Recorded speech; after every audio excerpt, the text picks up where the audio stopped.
कास्ट्राईब कर्मचारी महासंघाला 33 वर्षाची कारकीर्द लाभलेली आहे। ह्या 33 वर्षामध्ये कास्ट्राईब कर्मचारी महासंघाने अनेक चढउतार पाहिलेले आहेत, अनेक हिवाळे उन्हाळे पावसाळे अनुभवलेले आहेत आणि आपल्या संघटनेच्या पदाधिकाऱ्यांचं कर्मचाऱ्यांचं हित जोपासण्याचं काम कास्ट्राईब कर्मचारी महासंघाने केलेलं आहे। त्याचा इतिवृत्तांत या ठिकाणी मांडण्याकरिता प्रास्ताविकाच्या रूपाने मांडण्याकरता या ठिकाणी प्रास्ताविक करण्याकरता मी या ठिकाणी आमंत्रित करतो आहे कास्ट्राईब कर्मचारी महासंघाचे महासचिव माननीय नामदेवराव कांबळे यांना। ते या ठिकाणी आपलं प्रास्ताविक प्रस्तुत करतील। लोकसेवा आयोगाच्या परीक्षेमध्ये मागासवर्गीयांना आरक्षण नाही असा मुद्दा वर्तमानपत्रातून जाहीर झाला आणि महाराष्ट्र सरकारनं तो JRच्या रूपानं सुद्धा प्रसिद्ध केल्याचं कळतं। जर सर्वसाधारण खुल्या गटामध्ये मागासवर्गीय जर त्याच्या बौद्धिक कुवतीनुसार खुल्या गटात जात असेल तर त्याचा समावेश अद्यापपर्यंत खुल्या गटात होत आलेला आहे। परंतु महाराष्ट्र सरकार या बाबतीत आता दुजाभाव करतंय आणि त्यातल्या त्यात लोक आयोगाच्या परीक्षेच्या दृष्टीनं हे जास्त निदर्शनाला आल्याचं दिसून येतंय। तर त्या संदर्भामध्ये कास्ट्राईब कर्मचारी महासंघ आणि आजच्या कार्यक्रमाचे उद्घाटक माननीय थुल साहेब हे जास्तीत जास्त लक्ष घालून तो मुद्दा कसा निपटून काढता येईल किंवा त्या संदर्भामध्ये मागासवर्गीयावर होणारा अन्याय कसा दूर करता येईल याचा प्रयत्न कास्ट्राईब कर्मचारी महासंघ आणि माननीय थुल साहेब इथून पुढच्या काळामध्ये निश्चितपणाने करेल। दुसरा एक मुद्दा की महाराष्ट्रामध्ये अंगणवाडी सेविका आणि त्याच्या मदतनीस याची साधारणतः 1.5 ते 1.25 लाखाची संख्या आज जवळपास पोहोचलेली आहे की त्यामध्ये मागासवर्गीयांचं आरक्षण नाही आहे। तर मागासवर्गीयांचं आरक्षण एवढ्या मोठ्या संख्येच्या सेवेमध्ये नसेल तर त्या संदर्भात महाराष्ट्र सरकारला जाग आणणं हे गरजेचं आहे। तिसरा एक मुद्दा, नगरपालिका आणि महानगरपालिकेमध्ये स्थायी आणि आस्थापी अशा दोन प्रकारच्या आस्थापना आहेत, स्थायी आस्थापना आणि अस्थायी आस्थापना। तर स्थायी आस्थापनेमध्ये मागासवर्गीयांचा बॅकलॉग भरला जातो, पण अस्थायी आस्थापनेमध्ये मागासवर्गीयांच्या बॅकलॉगचा विचार केला जात नाही। हे 2-3 मुद्दे आजच्या अधिवेशनामध्ये घेतले तर मागासवर्गीयांना महाराष्ट्रामध्ये या 2-3 आस्थापनेमध्ये न्याय मिळवून देण्यास कास्ट्राईब कर्मचारी संघटना बांधिलकी राहील। प्रास्ताविकानंतर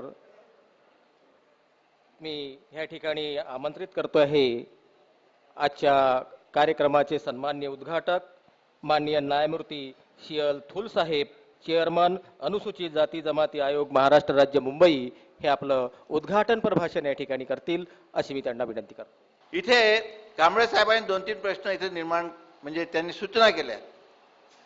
मला सांगताना अत्यंत वाईट वाटते आणि दुःख होते की ही कालच्या 2-3 दिवसापासून जे वर्तमानपत्रामध्ये जी माहिती येत आहे आणि मागच्या आठवड्यातच माझ्याकडे एक सुनावणी देखील त्याची आयोगापुढे झाली, ती ही की आमचा मनुष्य मागासवर्गीय मेरिटमध्ये आल्यानंतर त्याला त्याचं स्थान मिळत होतं आणि त्याच्या जागेवर जो SCचा असेल तर दुसऱ्या माणसाला चान्स मिळत होता। ही निर्णय सुप्रीम कोर्टाच्या जजमेंटनी आणि इथे जे चाललेले प्रचलित जे शासकीय परिपत्रक आहेत त्याप्रमाणे कार्य चाललं होतं। परंतु खेदानं सांगावं लागतंय की एक मागच्या 2011 मध्ये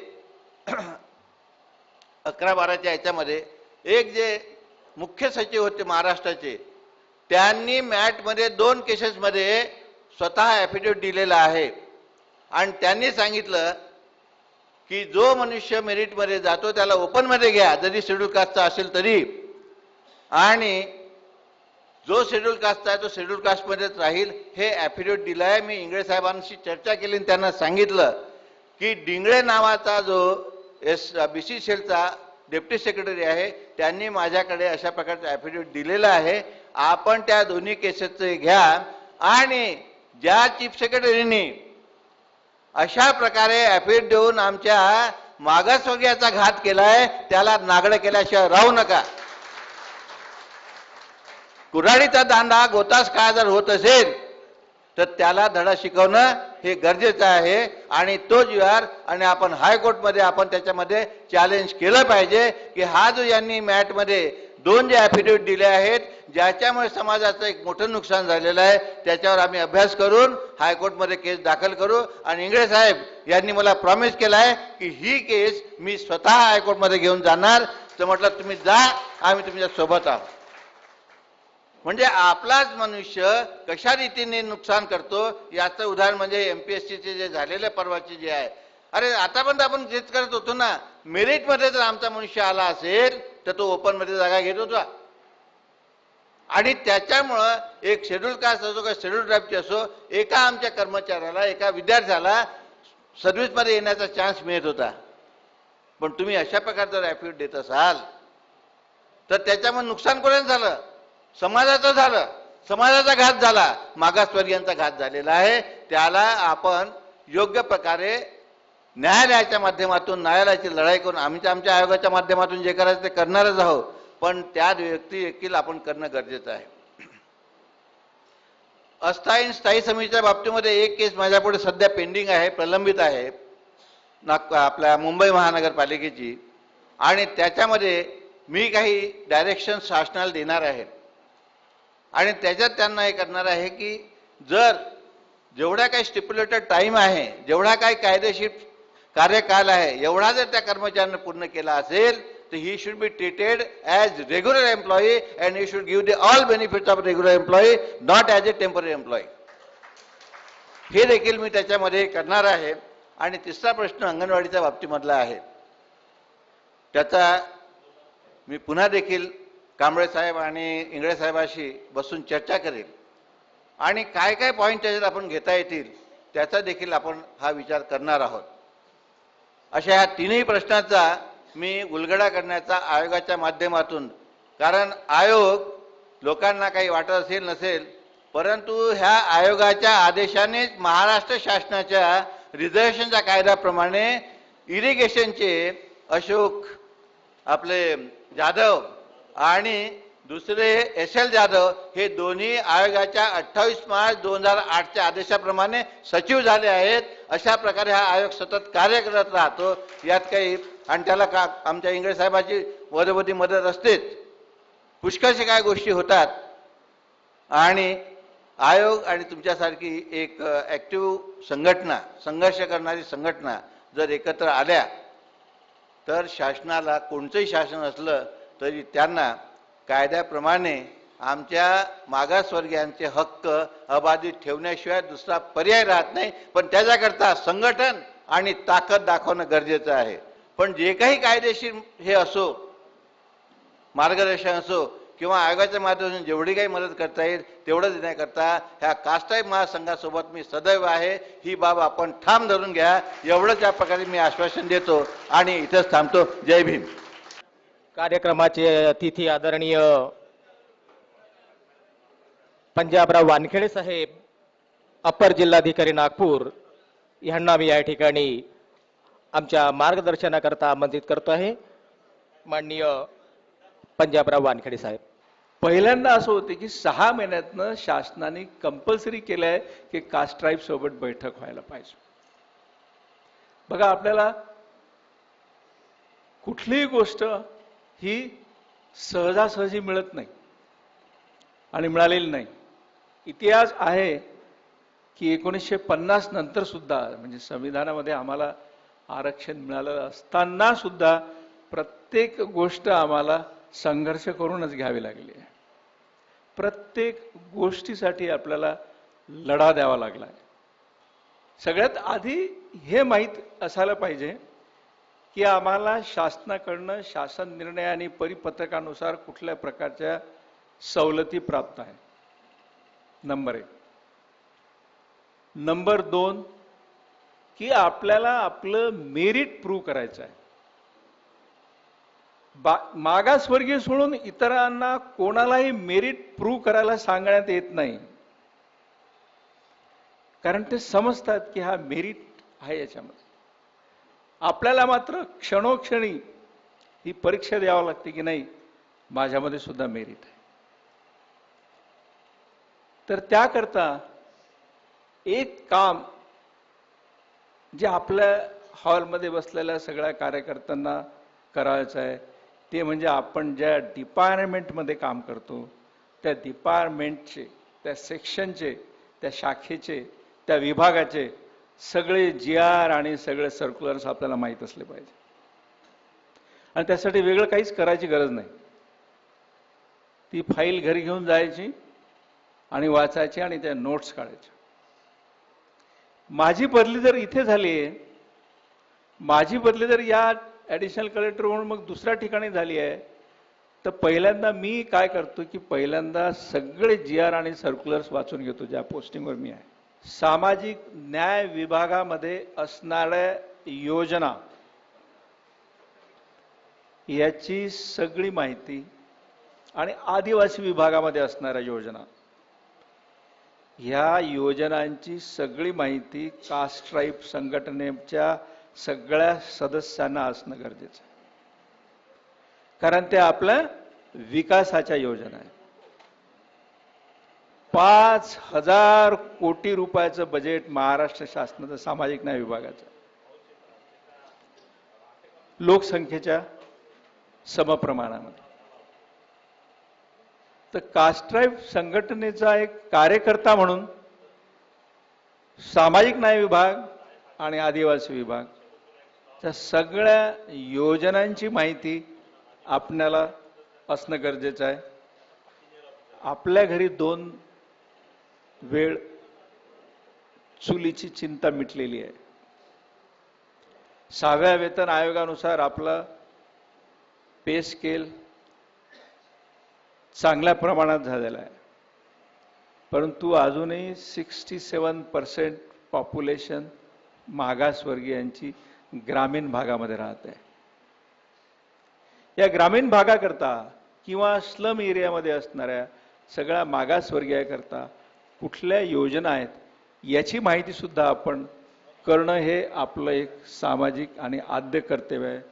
त्यानंतरची शेवटची गोष्ट म्हणजे RTIचा जास्तीत जास्त उपयोग आपल्या संघटनेकडून करणं आवश्यक आहे. त्याच्यासाठी वेगळं मला सांगायची गरज नाही. आणि मला इथे बोलावलं, आपण सगळ्यांनी ऐकून घेतलं, त्याबद्दल आपल्या सगळ्यांचे मनपूर्वक आभार मानून आपली आयोजकांची रजा घेतो. जय भीम, जय भारत. मित्रो, आजची परिस्थिती जी आहे ती थोड्याफार फरकाने थोडी वेगळी झालेली आहे. परिस्थिती वेगळी झाली म्हणजे देशाचं राजकारण संपूर्णपणे बदललेलं आहे. सत्ता एक नवीन लोकांच्या हातात गेलेली आहे. पुढे काय वाढून ठेवला आहे आपण सांगू शकत नाही. पुढचा धोका लक्षात घ्या. 10 दिवसांनी या नागपुरात, या महाराष्ट्रामध्ये विधानसभेचे इलेक्शन्स आहेत. कोणाचे विचार काय आहेत याचा पहिल्यांदा विचार करा. कोणी नुसतं तोंडावर आपल्याला सिंपती दाखवतं का? तोंडावर फक्त म्हणतं का की हे मिळायला पाहिजे? या लोकांना जरा ओळखा. मी माझ्या मनापासून सांगतो की हे जेवढे लोक आहेत या लोकांच्या मनामध्ये हे जे काही आरक्षण आहे हे अतिशय खदखदून आहे आणि ते केव्हा रद्द करू याच्यासाठी पार्लमेंटमध्ये मेजॉरिटी कशी आणायची हा एकमेव प्रयत्न सध्याच्या शासनाचा चालू आहे. आजच्या तारखेला आपल्याकडे हायकोर्ट जजेस, सुप्रीम कोर्ट जजेस यांच्या नियुक्त करण्याची पद्धत केंद्र शासनाने निर्णय घेतलाय की हे बदलायला पाहिजे. बदलायला पाहिजे मलाही वाटते, पण त्याच वेळा हेही वाटते की यांनी जी पद्धत आणलेली आहे ही बरोबर आहे का? 2 खासदार, 2 सुप्रीम कोर्टाचे न्यायमूर्ती आणि 1 मुख्य न्यायमूर्ती, 5 लोक ठरवतील तो हायकोर्ट जज. ही मनमानी वाढणार आहे.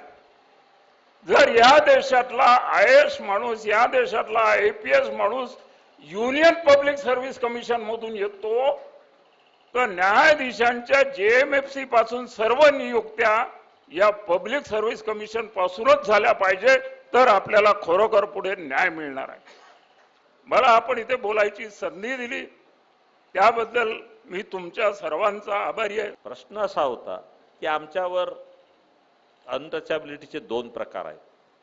एक सीन अनटचेबिलिटी, एक अनसीन अनटचेबिलिटी.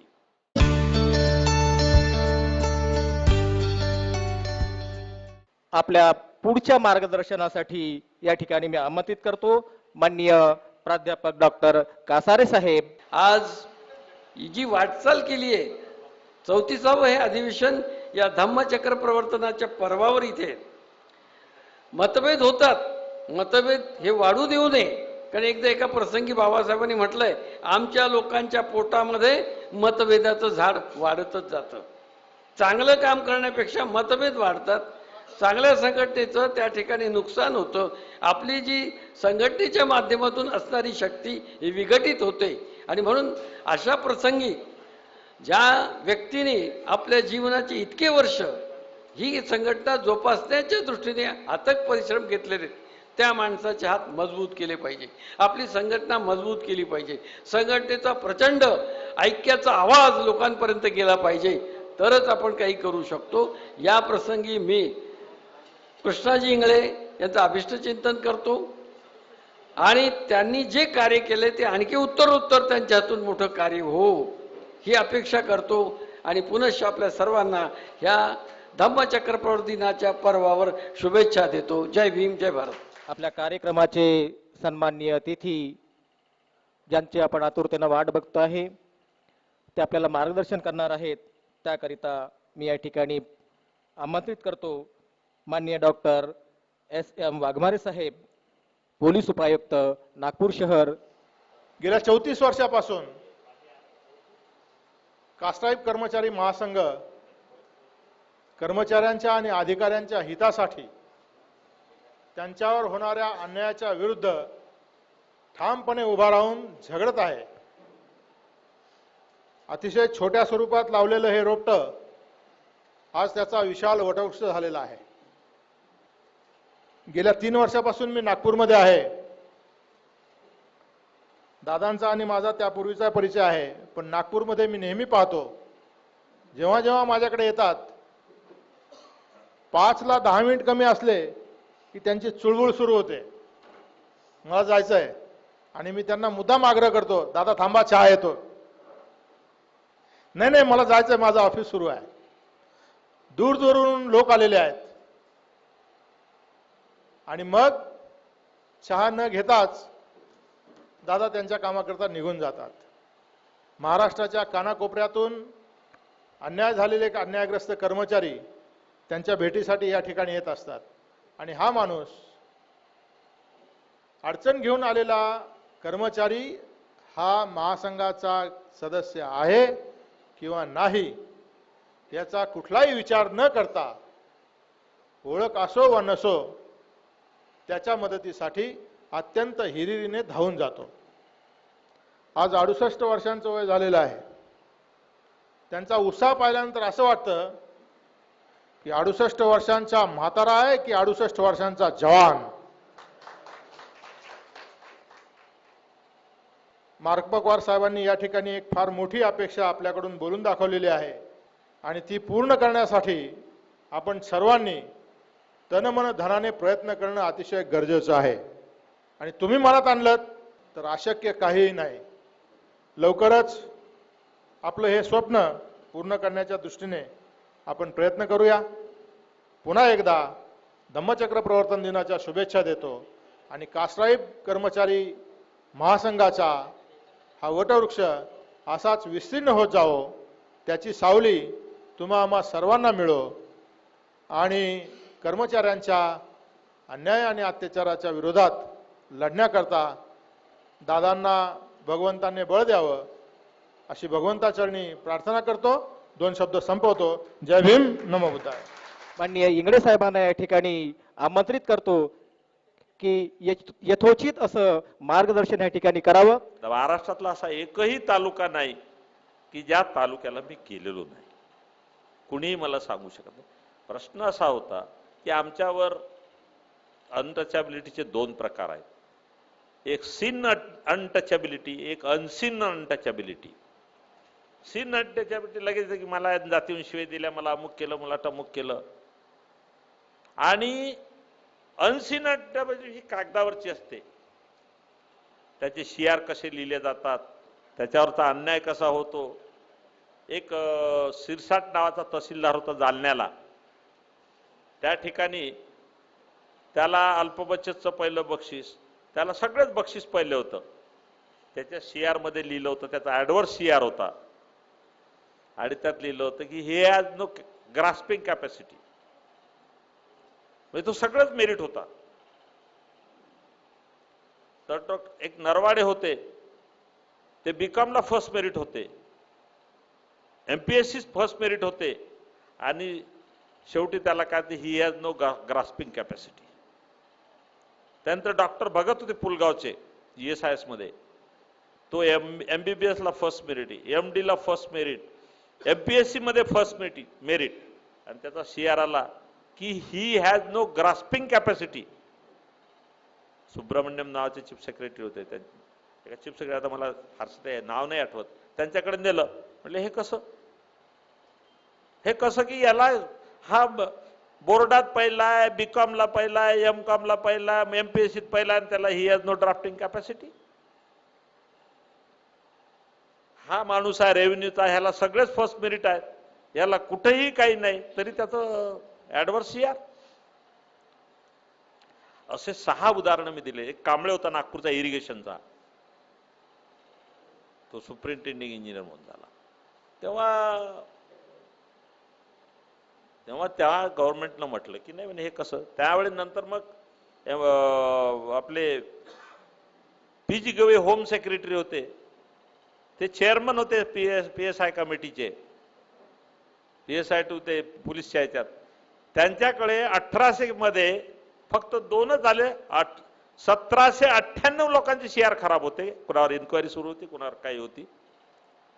त्यांनी विचारलं, त्यावेळेस IG ची पोस्ट, त्यांना विचारलं की 1800 पैकी 1798चे CR खराब अंडी नाही म्हणे. मग त्याच्या विरुद्ध कंप्लेंट आहे म्हणे. मी माझ्या लोकांना सांगतो की यांच्या विरुद्ध सगळेच पत्र लिहा. जमून भांडण झालं ते. त्या भांडणामध्ये मी साथीदार होतो. शेवटी गवई साहेबांनी आदेश काढले की डिपार्टमेंटल एन्क्वायरी असेल तरीही त्याचं प्रमोशन करण्यात यावं. आणि दुसरा त्यावेळेस GR काढला की मागासवर्गीयांना एक स्टेप अहेड, म्हणजे B+ असेल तर त्याला A द्यायचा, A असेल तर त्याला A+ द्यायचा त्यावेळेस. आणि असं जेव्हा मी पाहिलं माझ्या डोळ्यांनी की त्यांचं कुठेही मेरिट कमी नाही, पण तरीही त्यांच्यावर काही ना काही. एक केस तर अशी आहे, IPS मध्ये त्यांना जायचं होतं आणि IPSचं 2 दिवस अगोदर त्यांना पत्र मिळालं, दिलं नाही आणि तुमच्यावर DE झाली, त्याच्यामध्ये तुम्हाला ओरल वॉर्निंग देत येत आहे. तोपर्यंत UPSCची परीक्षा संपून गेली आणि त्या माणसाला IPS मध्ये घेण्यात आलेलं नाही. मला इतकं वाईट वाटलं. मी त्या संबंधित ऍडिशनल DGला आणि गव्हर्नमेंटला पण खूप खूप बोललो की अरे त्याच्यावर तो बरं दुर्दैव पहा कसं की तो त्या इन्क्वायरीमध्ये कुठंच नाही, त्याचा त्या इन्क्वायरीशी संबंध नाही, त्याच्यावर जी केस लावली त्यात त्याचा संबंध नाही, तरीही लेकिन किंतु बट परंतु जात आडवी आली म्हणून त्याला प्रमोशन, त्याचा IPS थांबवलं. काहीही संबंध नाही. म्हणजे अनसिन अनटचेबिलिटी ज्याला म्हणतात तीही अशी. एक कंकाळ नावाचा माणूस होता, 11 महिन्यात 11च बदल्या. 11वी बदली झाली तेव्हा मी चीफ इंजिनियरला म्हटलं, साहेब हे तुम्ही काहीतरी खोटं सांगता. माझ्याजवळ नेहमीच असते, मी धरले 11च्या 11 ऑर्डर दिल्या. हे पहा. एक GM पाटील नावाचा आदिवासी हेड एके होता, अव्वल कारकून, त्याचे एका दिवशी 12 वर्षाची CR दिली ॲडव्हर्स. एकाच दिवशी, एकाच तारखेला 12 वर्षाची. याचं नाव आहे अनसिन अनटचेबिलिटी. तेव्हा आज अनेक प्रश्न आपल्या समोर आहेत. आताच मी थुल साहेबांशी बोललो की MPSCचा जो मुद्दा आहे, सुप्रीम कोर्टाने आदेश दिलाय की मेरिटचे मेरिट घ्या, रिझर्वेशनचे रिझर्वेशन घ्या. अनेक आहेत मी प्रकरण हाताळलेली. त्यात तो मंगरुळकर नावाचा MPSCचा सेक्रेटरी आला, त्यांनी ऑर्डर काढल्या. मी सांगितलं की मी हायकोर्टात जाईल. आणि अशी अवस्था असताना, हा बॅकलॉग इतका मोठा भरलेला नसताना, आणि गव्हर्नमेंटने चीफ सेक्रेटरीवर दर 6 महिन्याला, डिव्हिजनल कमिशनर बरोबर दर 6 महिन्याला, कलेक्टर बरोबर, सीईओ बरोबर दर 3 महिन्याला बैठकी घ्या असे आदेश आहेत. पण आम्ही महामूर्ख असे आहोत, एवढं सगळं देऊनही ते बैठकी घेत नाही. हे दुर्दैव आहे. चीफ सेक्रेटरीने पत्र काढले की यांच्या बैठकी घ्या, पण आमचीच मंडळी इतकी हलाल आहे की त्यालाही ती जात नाही. अरे कमीत कमी बाबासाहेबांनी सांगितल्याप्रमाणे तुम्ही वागा. बाबासाहेबांच्या डिक्शनरीमध्ये नाही हा शब्द कधीच नव्हता. जगात 2च माणसं असे आहेत की ज्यांच्याजवळ नाही हा शब्द नाही. एक नेपोलियन बोनापार्ट आणि डॉक्टर बाबासाहेब आंबेडकर यांच्या डिक्शनरीमध्ये नाही हा शब्द नाही आहे. काळ वेळ हे काहीही माहित नसतं. काम करायचं.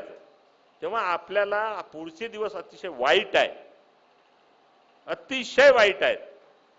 तुम्ही जर आता सावरलं तर, कारण आताशी कुठं त्या मंगरुळकरनी जो MPSC मध्ये परिपत्रक काढलं ते का त्याच्या मनाने काढलं का, त्याला दिल्लीहून कोणीतरी सांगितलं असेल म्हणून त्यांनी काढलाय ना.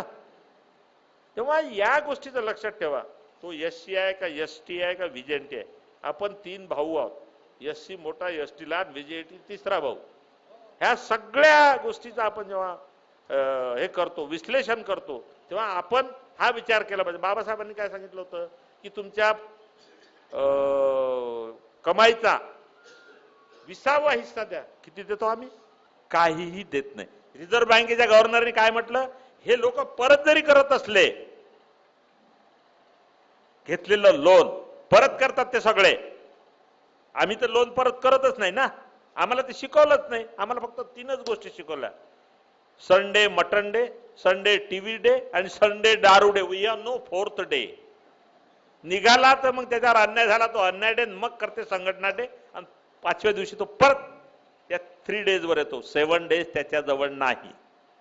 7 डे तुमच्याजवळ संडे आहे, सेकंड सॅटरडे आहे. तुम्ही ज्या गावात आले त्या गावात जा, समाजाला मदत करा. त्या सवलती तर तुम्ही, जशी दलित वस्ती योजना आहे, तुम्ही स्वतःच्या गावात दलित वस्ती योजनेमध्ये जास्तीत जास्त 20 लाख रुपये दलित वस्ती सुधारणेला त्या ग्रामपंचायत सरपंचालाच अधिकार आहेत. ते तरी आम्ही आमच्या गावात सांगतो का? माझा मुलगा शिकला पाहिजे, माझी मुलगी शिकली पाहिजे, मी मोठा झाला पाहिजे, याच्या पलीकडे काही नाही आहे. काही मंडळी समाजातली आहे की जी देऊ इच्छिते, घेऊ इच्छिते. अरे तुम्हाला दिलाय ना, मग तुम्हाला फक्त देणंच माहित आहे, घेणंच माहित आहे का? देणं माहित नाही का तुम्हाला? जेव्हा रिझर्व्ह बँकचा गव्हर्नर म्हणतो यांनी पैसे जरी घेतले परत जरी केले तर यांना पुढे स्कॉलरशिप, यांना लोन स्कॉलरशिप द्यायची की नाही, आणि इकडे तुम्हाला बाबासाहेबांनी खूप दिलं आहे. बाबासाहेबांनी तुम्हाला काहीच मागितलं नाही. बाबासाहेबांचं उन्नं पुरं 36 वर्षाचं आयुष्य आहे, 1920 ते 1956. जेव्हा ते बाळापूरकडे गेले होते तेव्हा बाळापूरची मंडळी त्यांना भेटली. बाबासाहेब, आम्ही सगळे महार वतनदार, आम्हाला राहण्यासाठी जागा नाही, गेस्ट हाऊस नाही, आम्ही इथं गेस्ट हाऊस साठी जमा करा का? तर बाबासाहेब सांगितलं नाही, तसं करू नका म्हणे. तुम्ही तिथं बुद्ध विहार बांधा. तुम्ही बाळापूरला जा, स्टँडवर मातीचं बुद्ध विहार आहे. त्या अडाणी लोकांनी बाबासाहेबांनी सांगितलं ऐकलं. आम्ही काय ऐकतो? आम्ही काहीच नाही. कहा गए थे काही नाही, क्या लाया तो कुछ नाही. अशी जर अवस्था असेल, उद्या जर तुमच्या सवलती संपल्या, संपणार नाहीत कारण राज्यघटनेमध्ये ती तरतूद आहे, पण तुम्ही काय दिलं? बाबासाहेबांनी तुम्हाला तर काहीच नाही मागितलं ना. बाबासाहेबांना जेव्हा कधी आरामाची गरज पडली, तुम्ही तळेगाव दाभाडेला, मी त्या गावाला जाऊन आलो आहे, बाबासाहेबांचं छानपैकी घर आहे तिथं. बाबासाहेबांनी ती 16,001 रुपयाला विकत घेतलाय 1947ला 46ला. ते लिहिली खरेदी आहे, त्या खरेदीची कॉपीही माझ्याजवळ आहे. 16,000 रुपयाचं घर घेतलंय बाबासाहेबांनी तिथं. तळेगाव दाभाडेच्या ग्रामपंचायतनी त्याची नोंदही केली आहे.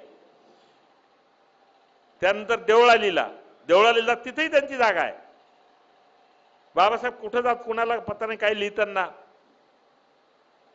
आणि आम्ही काय करतो? एकमेकाशी भांडण करतो. हा मोठा की तो मोठा. संघटना वाढवायची असेल तर तो त्याचा अध्यक्ष जरी असेल आमचा, तर त्याला पत्र कसं लिहावं इथून सांगावं लागते. प्रशिक्षण क्लास तुम्ही तर ऑलरेडी शिकलेला आहात, तुम्हाला कशाला प्रशिक्षण क्लास पाहिजे? तेव्हा अनेक गोष्टी अशा आहेत की ज्या तुम्हाला द्यायच्या आहेत. तुम्ही तर घेतलाय सगळंच. ऐशाराम घेतलाय, पेन्शन घेतली, तुम्ही रिटायर झाल्यानंतर पेन्शनही तुम्हाला मिळणार आहे. तुमच्या समाजातल्या माणसाला काय मिळणार आहे? हे असं तुम्हाला कधी म्हटलं की तुमच्या सगळ्या सवलती बंद, सगळे लगे खडबडून जागे होतात. अरे आहे ते तर द्या. जे तुम्हाला दिलं आयुष्यभर घेतलं, तुम्ही तर मरेपर्यंत, तुम्ही मेल्यानंतर तुमच्या पत्नीलाही पेन्शन मिळते, दिलाय तुम्हाला सगळंच. देणं शिका. एवढंच बोलून मी माझे 2 शब्द संपवतो. मागच्या 14-15 वर्षापासून मी कुठल्याही नोकरीमध्ये असलो, मी कलेक्टर असलो काय, मुंबईमध्ये मंत्रालयात असलो काय, किंवा दिल्लीमध्ये असलो काय, कुठल्याही नोकरीमध्ये जरी मी असलो तरी धम्मचक्र प्रवर्तन दिनाच्या निमित्ताने मात्र मी त्या दिवशी त्या रात्री मी इथेच नागपूरला असतो. त्याचं एक कारण आहे. त्याचं कारण महत्त्वाचं असं आहे,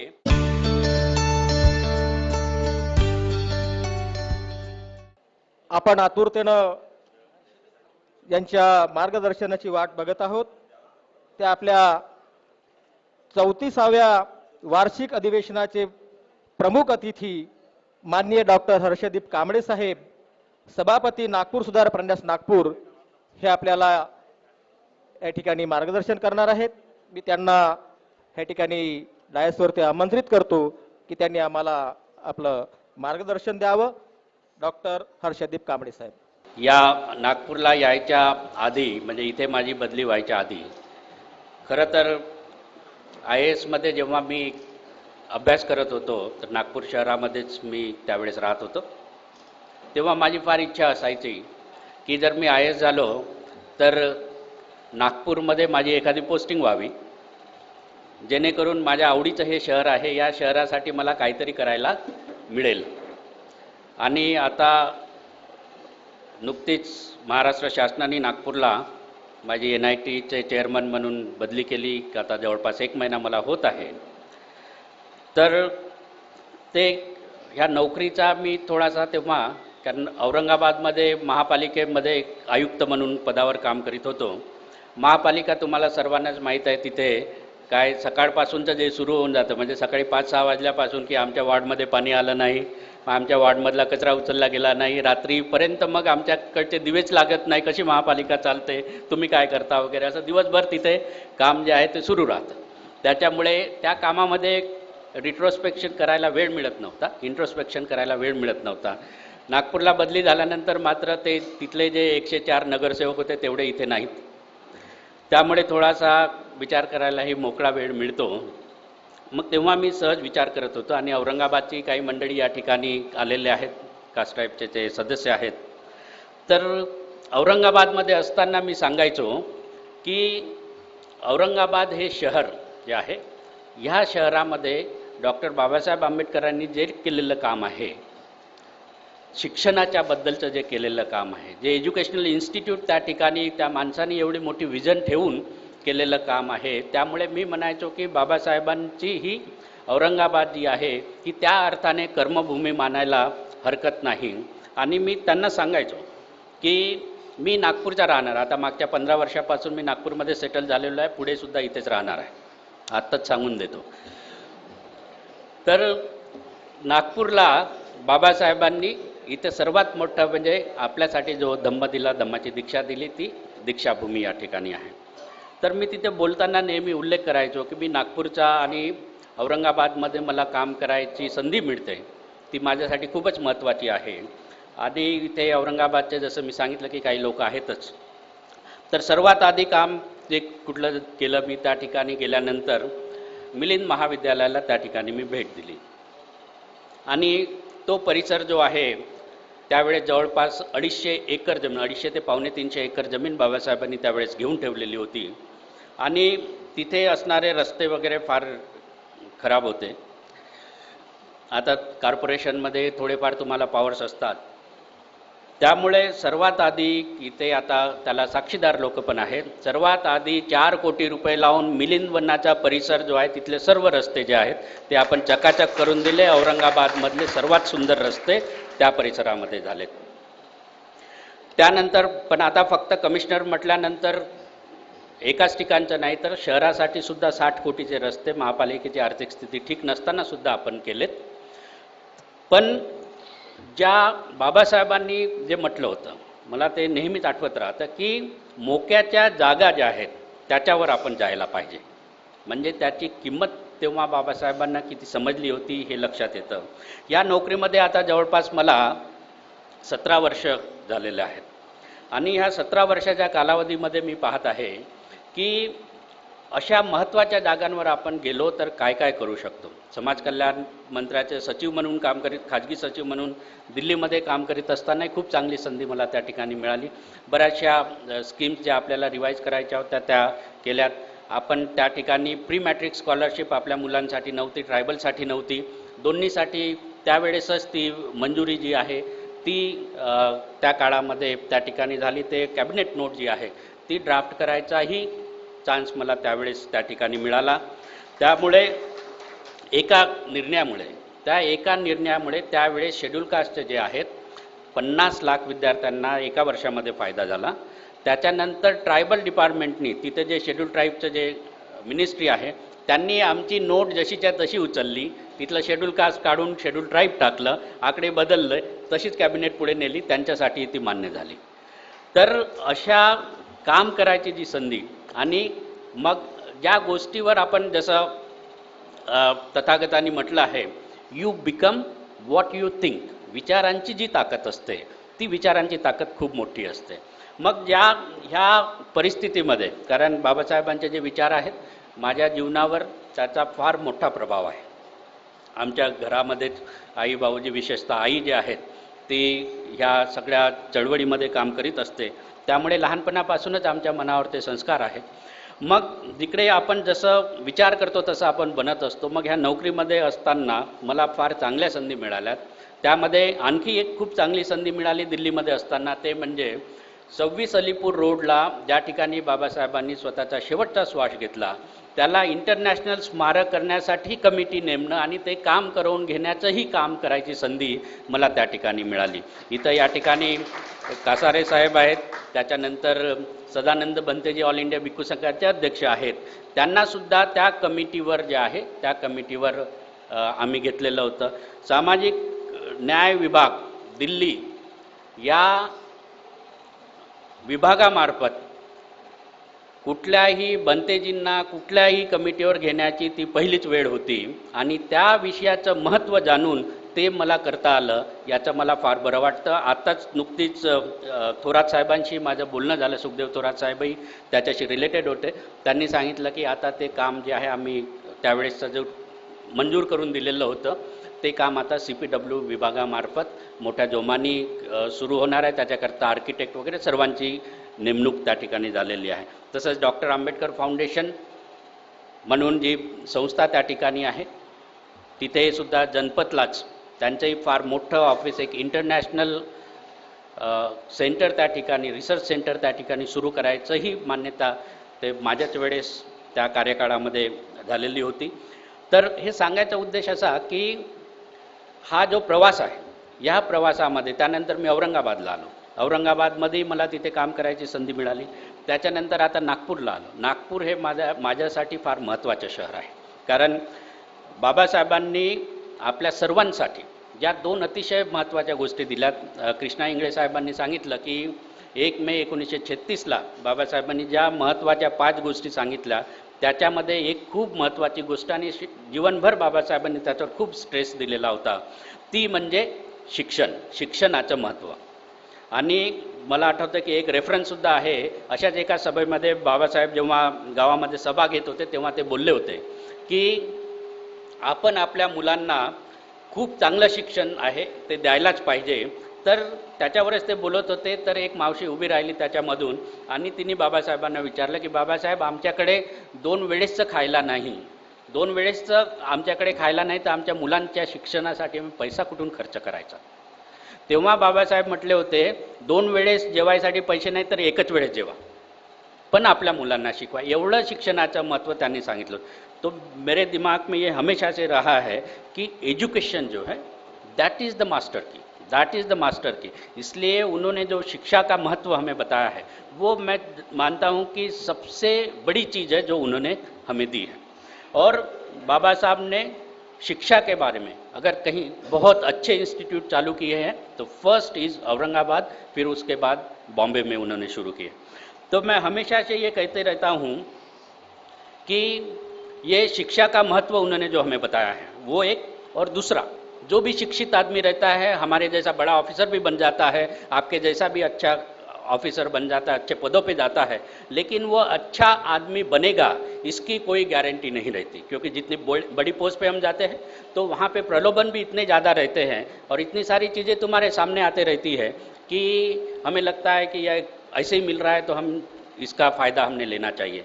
तो ऐसा हमने नहीं करना चाहिए, हमारा आचरण अच्छा होना चाहिए करके बाबा साहब ने हमें एक बहुत अच्छे यानी एक अच्छा आदमी कैसे बनना, उसका आचरण कैसे अच्छा रहे, ऐसा आदमी कैसे बनना चाहिए, इसलिए एक बहुत अच्छे धम्म की, बहुत अच्छे विचार की हमें दीक्षा दी और वो दीक्षा उन्होंने यहाँ से नागपुर से दी।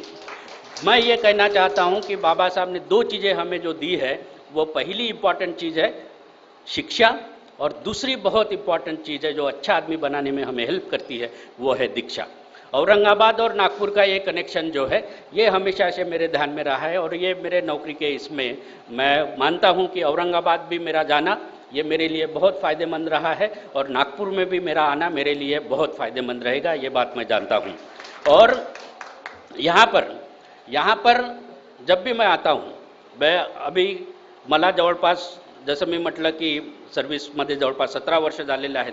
मागच्या 14-15 वर्षापासून मी कुठल्याही नोकरीमध्ये असलो, मी कलेक्टर असलो काय, मुंबईमध्ये मंत्रालयात असलो काय किंवा दिल्लीमध्ये असलो काय, कुठल्याही नोकरीमध्ये जरी मी असलो तरी धम्मचक्र प्रवर्तन दिनाच्या निमित्ताने मात्र मी त्या दिवशी त्या रात्री मी इथेच नागपूरला असतो। त्याचं एक कारण आहे, त्याचं कारण महत्त्वाचं असं आहे की मी या ठिकाणी जे येतो ते फक्त इथल्या लोकांचं जे इतक्या दूरदूरून भारताच्या कानाकोपऱ्यातून आलेले लोक असतात त्यांच्यामध्ये मिसळून जायसाठी मी येत असतो। कारण तो 15-20 लाख लोकांचा जो मॉब आहे त्यामधून जी मिळणारी एनर्जी आहे, ते जे वातावरण असतं, ती एनर्जी मला मिळावी, त्या एनर्जीचा काही भाग मला मिळावा म्हणून या ठिकाणी मी नेहमीच येत असतो आणि ती वर्षभरासाठी मला ती एनर्जी पुरते, थोडी थोडी कमी व्हायला लागली की परत पुढच्या वर्षी येतो आणि तसं मी काम जे आहे ते करीत राहतो। परंतु हे काम मात्र करीत असताना, प्रशासकीय सेवेमध्ये काम करीत असताना एक मात्र मी पाळलं, सोशल कामही थोडंफार तर आम्ही करत असतो, परंतु एक गोष्ट मात्र मी जाणीवपूर्वक पाळली आणि ते या ठिकाणी मी सांगू इच्छितो, कारण आपण सर्व कर्मचारी अधिकारी बंधू आहात, की आपल्या कामामध्ये कधीही कमी पडायचं नाही हे पहिल्यांदा आधी आपल्या नोकरदार वर्गाने ठरवायला पाहिजे। माझे सगळे बॉस एकात दुसरा सोडून सगळे हे इतर जाती धर्माचे होते, परंतु मी गर्वाने या ठिकाणी सांगू शकतो की माझे सगळे CR जे आहेत ते आउटस्टँडिंग आहेत, कारण मान मोडेपर्यंत काम केलं, खरंच मान मोडली आहे, सर्वायकल स्पॉन्डिलायटिस झाला आहे, पण तरी काम केलेलं आहे आणि आपल्या कामामध्ये कमी पडलो नाही। प्रशासकीय काम जे आहेत माझे ते प्रशासकीय कामामध्ये कधीच कुठे कमी पडलो नाही। एकात दुसरा 19-20चा फरक झाला असेल, परंतु माझे दुसरे जे बॅचमेट आहेत जे स्वतःला ओपनमधून आलो किंवा कुठल्या याच्यामधून आलो असं जरी म्हणत असतील, त्यांच्यापेक्षा मी जरी चांगलं काम करत नसेल तरी नक्कीच सांगू शकतो की एक तसूभरही कमी नाही, हे या ठिकाणी मी नक्कीच सांगू शकतो। आणि आपल्याला जे नेहमी सांगत राहतात की मेरिटवर आलेले हे रिझर्वेशनचा फायदा वगैरे, हा जो विषय नेहमी आपल्यापुढे सांगत असतात, आज या ठिकाणी मला असं सांगावंसं वाटतं की महाराष्ट्रामध्ये जर आपण पाहिलं तर 3 शेड्यूल कास्टचे व्हाईस चान्सलर्स आहेत, 3 शेड्यूल कास्टचे व्हाईस चान्सलर्स आहेत ज्यांची मेरिटवरच नियुक्ती झालेली आहे। आणखी याच्यापेक्षा मेरिट आपल्या समाजाचं, मागासवर्गीय समाजाचं आणखी काय विचारायची गरज आहे। मित्रांनो, आता जर UPSCचाही आपण रिझल्ट जर बघितला, हो राहुरी कृषी विद्यापीठाचे झाले 4 आहेत, 4 ते इंगळे साहेबांना खूप डेटाची जी आहे फार तंतोतंत माहिती असते। तर आणखी काय मेरिट पाहिजे, म्हणजे आता वेगवेगळ्या गोष्टी जेव्हा, कारण कर्मचाऱ्यांचे प्रश्न जे असतात तर आपण प्रमोशनच्या बाबतीमध्ये नेहमीच चर्चा करीत असतो, तर आपल्याला सर्वांना माहीत आहे इंदिरा साहनी जजमेंट जे आहे ते माहीत आहे, नागराज जजमेंट जे आहे ते त्याच्यावर बसलेलं, त्याचा इंदिरा साहनी जजमेंटचा आधार घेत नागराज जजमेंट म्हणून पण एक सुप्रीम कोर्टामधून आलेलं होतं। त्याच्यामध्ये त्यांनी, कारण तिथे केंद्र शासनामध्ये असताना ह्या गोष्टी माझ्या समोर आलेल्या होत्या, त्यामध्ये त्यांनी नागराज जजमेंटमध्ये 3 महत्त्वाच्या गोष्टी ज्या आहेत त्या सांगितल्या होत्या की जी अमेंडमेंट, कॉन्स्टिट्यूशन अमेंडमेंट जी झाली की प्रमोशनमध्ये रिझर्वेशन असायला पाहिजे, पण ते पूर्ण करण्यासाठी तीन महत्त्वाच्या गोष्टी त्यांनी सांगितल्या. एक, efficiency of administration should be maintained. Second, backwardness has to be proved. आणि third, inadequacy has to be proved. ह्या तीन गोष्टी असतील तरच प्रमोशन होऊ शकतं असं त्या नागराज जजमेंटमध्ये म्हटलेलं आहे. तसं पाहता इंदिरा साहनीचा जर आपण अभ्यास केला तर इंदिरा साहनीमध्ये शेड्यूल कास्ट, शेड्यूल ट्राईबबद्दल काहीही म्हटलेलं नाही. परंतु नागराज जजमेंटमध्ये हे जाणीवपूर्वक घालण्यात आलं आणि ह्या कंडिशन ज्या आहेत मग त्या प्रत्येक प्रमोशनच्या ठिकाणी त्या ठिकाणी लागू करण्यात आलं. आता सुप्रीम कोर्टामध्ये त्याच्यावर आणखी दुसरी केस चालू आहे. परंतु उत्तर प्रदेशमध्ये तशी एक केस झाली, राजस्थानमध्ये तशी एक केस झाली, हिमाचलमध्ये तशी एक केस झाली. नागराज जजमेंटचा फायदा घेत शेड्यूल कास्ट, शेड्यूल ट्राईबचे असणारे जे रिझर्वेशन इन प्रमोशन आहेत ते सर्वच्या सर्वच थांबवल्या गेलेले आहेत. यूपीच्या बद्दलचं तुम्ही वाचलंच असेल. परंतु अशी जी परिस्थिती आहे ही परिस्थिती महाराष्ट्रामध्येही यायला वेळ लागणार नाही हे कृपया लक्षात ठेवा. आणि मग अशा पद्धतीची परिस्थिती पुढे आपल्यासमोर येऊ शकते हे जर आपल्याला माहीत असेल तर मग त्याचा एकत्रितपणे मुकाबला करणं फारच गरजेचं आहे. आणि हा मुकाबला करणं कारण फार मोठी गोष्ट आहे. अशा पद्धतीने मुकाबला करणं एकट्याचं काम नसतं. त्याच्यासाठी संघटना जी आहे ही फारच महत्त्वाची असते. आणि म्हणून अशा पद्धतीचे कास्ट्राईब सारखी सर्वात मोठी कर्मचाऱ्यांची असणारी संघटना अशा पद्धतीचे मोठे मोठे काम घेऊ शकते ह्या मताचा मी आहे.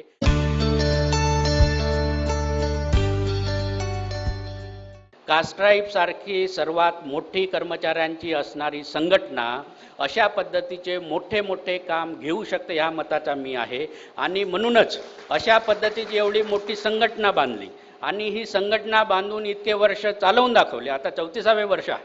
इतके वर्ष चालवून दाखवणं याच्यासाठी आपल्या अध्यक्ष सन्माननीय कृष्णा इंगळे साहेब यांचं मी अभिनंदन करतो आणि त्यांना समाजातर्फे धन्यवाद देतो की एवढी कारण आणि तेही शिकले सवरल्यांची संघटना ती चालवणं इतके वर्ष त्याच्यामध्ये एकोपा मेंटेन करणं खूपच कठीण काम. 10 रुपयाची वर्गणी देणारा 1000 प्रश्न विचारतो.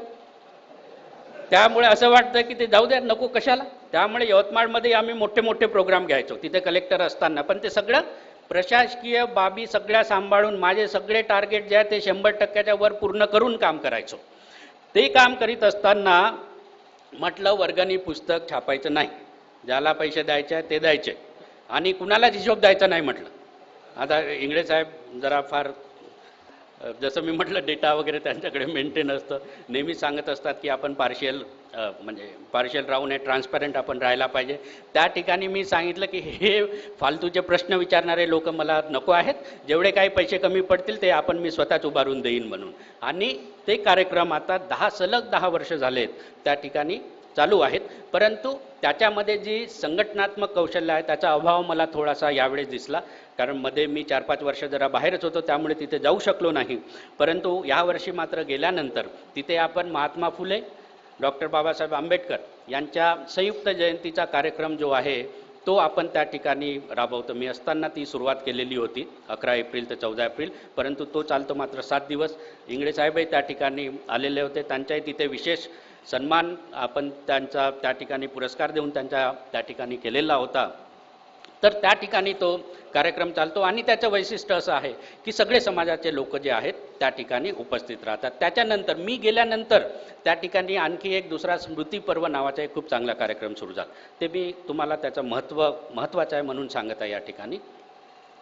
तर हा स्मृती पर्व कार्यक्रम 28 नोव्हेंबरला सुरू होतो म्हणजे महात्मा फुलेंच्या स्मृतिदिनी 6 डिसेंबरपर्यंत चालतो. आता या 9 दिवसामध्ये चालणारे जे कार्यक्रम असतात प्रत्येक दिवसाचं नियोजन जे आहे त्या ठिकाणी केलेलं असतं. स्टेज जो आहे तो स्टेज आपला असतो. महात्मा फुले बाबासाहेबांचं मोठं छायाचित्र त्या ठिकाणी असते. बाकीचे महापुरुषांचं पण असतं त्या ठिकाणी. आणि प्रत्येक दिवस जो आहे हा प्रत्येक जातीला जी एक मेजर जात असेल त्या जातींसाठी दिलेला आहे.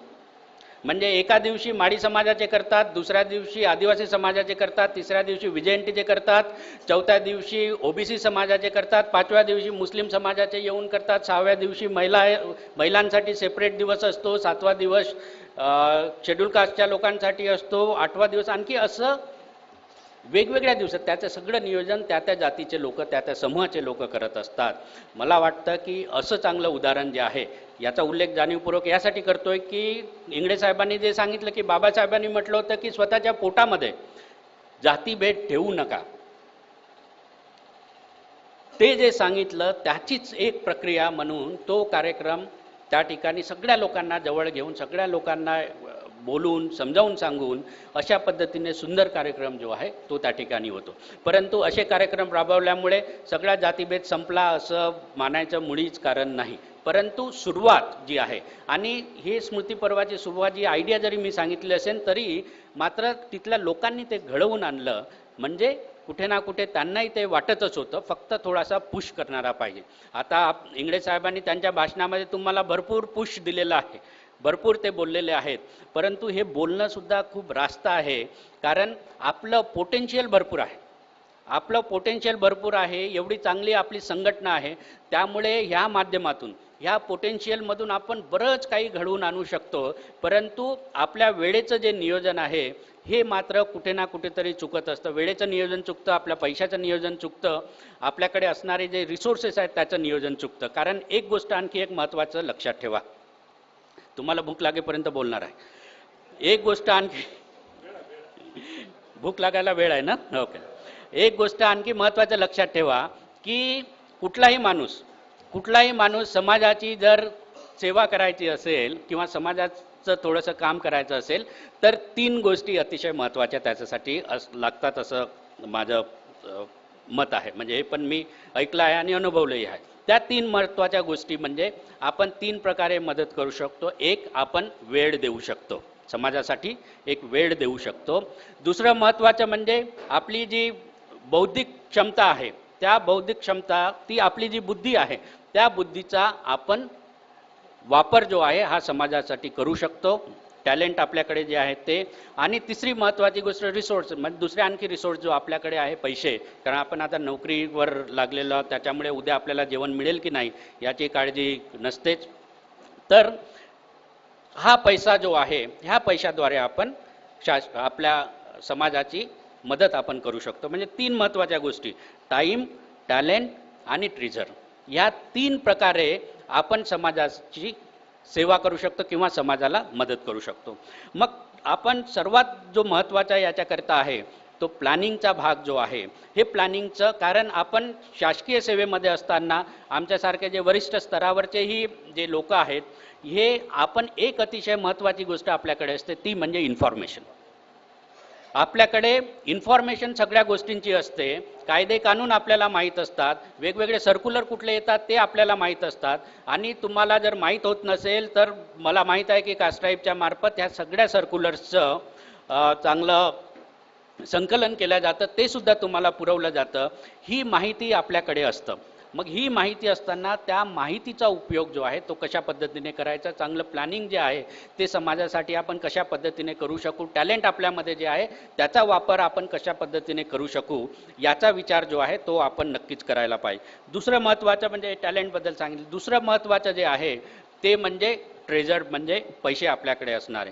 आता हा एक मात्र महत्त्वाचा घटक आहे. कुठलीही चळवळ जी आहे ही काही ना काही त्याला आर्थिक आधार असल्याशिवाय चालत नाही. आता या ठिकाणी जसं सांगण्यात आलं की आपल्याला एक मोठा हॉल जो आहे, एक इच्छा प्रकट केल्या गेली की कास्ट्राईब संस्थेचा सुद्धा, महासंघाचा सुद्धा या ठिकाणी मोठा हॉल असायला पाहिजे, जेणेकरून असे कार्यक्रम घेता येतील, प्रशिक्षण शिबिरं त्या ठिकाणी घेता येतील. मला वाटतं खूपच चांगली आयडिया आहे, खूप सुंदर विचार आहेत त्या. आणि ह्या विचारांना लगेच आजपासूनच तातडीने, जे मार्पकवार यांनी सांगितलं, वाघमारे साहेबांनी सांगितलं, मी आता बोलता बोलता म्हणत होतो की त्यांना जो एका प्लॉट त्यांना दान म्हणून मिळालेला आहे, पोलिसांना लवकर दान देतात, तर इंगळे साहेबांना म्हटलं जरा त्यांच्याकडे परत विचारून बघा. कारण NIT जे आहे, NIT संस्थेचं प्लॉट वाटप जे आहे हे फार वादामध्ये पडलेलं आहे. हायकोर्टामध्येही त्याच्या केसेस चालू आहेत. परंतु असो, तो भाग वेगळा. कोण आपल्याला मदत करतं की नाही हे त्याच्याकडे जास्त लक्ष न देता आपण स्वतःच मदत स्वतःची करू शकतो, एवढे आपण सशक्त झालेलो आहोत. परंतु ती आयडिया खूप चांगली आहे की असं एक परमनंट स्ट्रक्चर जे आहे ते उभं या ठिकाणी नागपूरमध्ये नक्कीच राहायला पाहिजे. माझ्याकडून जेवढं काही शक्य होईल तेवढी मदत तर मी करणारच आहे. परंतु या ठिकाणी या चांगल्या दिवसाच्या पूर्वसंध्येवर आपल्यासाठी सर्वात जो महत्त्वाचा दिवस आहे धम्मचक्र प्रवर्तन दिनाच्या निमित्ताने या ठिकाणी माझ्या पगारातले 25,000 रुपये या हॉलसाठी मी या ठिकाणी जाहीर करीत आहे. मित्रांनो, काय मला काय जास्त खर्च लागत नाही, मी दारू पित नाही, मी काही मला शौक असलेच नाहीत. माझा पगार भरपूर आहे आणि तो बराचसा उरत राहतो. या ठिकाणी अशी चांगली संकल्पना जी मांडल्या गेली तर तोही एक विचार करूनच म्हणजे आपल्यामध्ये असणारे जे टॅलेंट आहेत त्याच्यावर आणि मग हे रिसोर्सेस पैसे जे मी म्हटलं आता वर्गणीचेही आपण जे पैसे आहेत ते पैसे देण्यास थोडीशी टाळाटाळ आपण करत राहतो.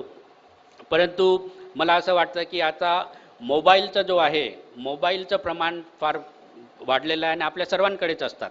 आता नवीन एक सिस्टीम सुरू झाली आहे ती M-पेसा, त्याच्यामुळे पैसेही ट्रान्सफर करता येतात. त्यामुळे इंगळे साहेब ते मोबाईलवरच पैसे घ्यायचे. आता वर्गणी वगैरे जी आहे टेक्नॉलॉजीचा वापर करून कशी आपल्याला घेता येईल आणि त्या पद्धतीने जे आहे त्या पद्धतीने जर सुरू केलं, कारण तो टेक्नॉलॉजीचा एक महत्त्वाचा विषय आहे त्याच्यावर मी 2 मिनिटं बोलणारच आहे. तर असे हे रिसोर्सेस जो मॉनिटरी रिसोर्सेस आहे ते रिसोर्सेस आपल्याला कशा पद्धतीने वापरता येईल याचाही सुद्धा विचार जो आहे तो आपण करायला पाहिजे. तिसरी महत्त्वाची गोष्ट जी आहे ती म्हणजे आपल्याकडे असणारा वेळ. आता मी बरेचसे असे अधिकारी बघितलेत, आता आम्ही सुद्धा खूप बिझी असतो आणि आपणही सर्वजण खूप बिझी असता हे मला माहीत आहे. परंतु तरी मला असं वाटतं की आपण ह्या सर्व गोष्टींसाठी आपलं जे कर्तव्य आहे समाजाप्रती ते पाळण्यासाठी नक्कीच थोडा नाही थोडासा जो आहे वेळ आपण देऊ शकतो. 24 तास बिझी असणारा माणूस मी अजूनपर्यंत पाहिला नाही. तुमच्यामधला जर कुणी असेल तर कृपया हात वर करा, त्यासोबत माझी फोटो काढायची इच्छा आहे. कुणीच नाही. Very good. म्हणजे आपण 24 तास बिझी नाही हे आधी आपण मान्य करा आणि त्याच्यानंतर मग 24 तास आपण जर बिझी नाही तर मात्र आपण काही ना काही वेळ जो आहे तो नक्कीच देऊ शकतो. आता दुसरा एक महत्त्वाचा मुद्दा या ठिकाणी मला सांगायचा, औरंगाबादलाही मी तो सांगितलेला होता की आजकाल मात्र आमच्यासारखेही लोक थोडेफार इकडे तिकडे, आता आम्ही भाषण करायला फिरत असतो. आता खूप वर्षाची सर्व्हिस झाल्यामुळे भाषण करायची सवय लागलेली आहे. इकडे तिकडे फिरत असतो. आमच्यामध्ये एक मात्र दुर्गुण कुठे ना कुठेतरी येत असताना मी पाहिलेला आहे.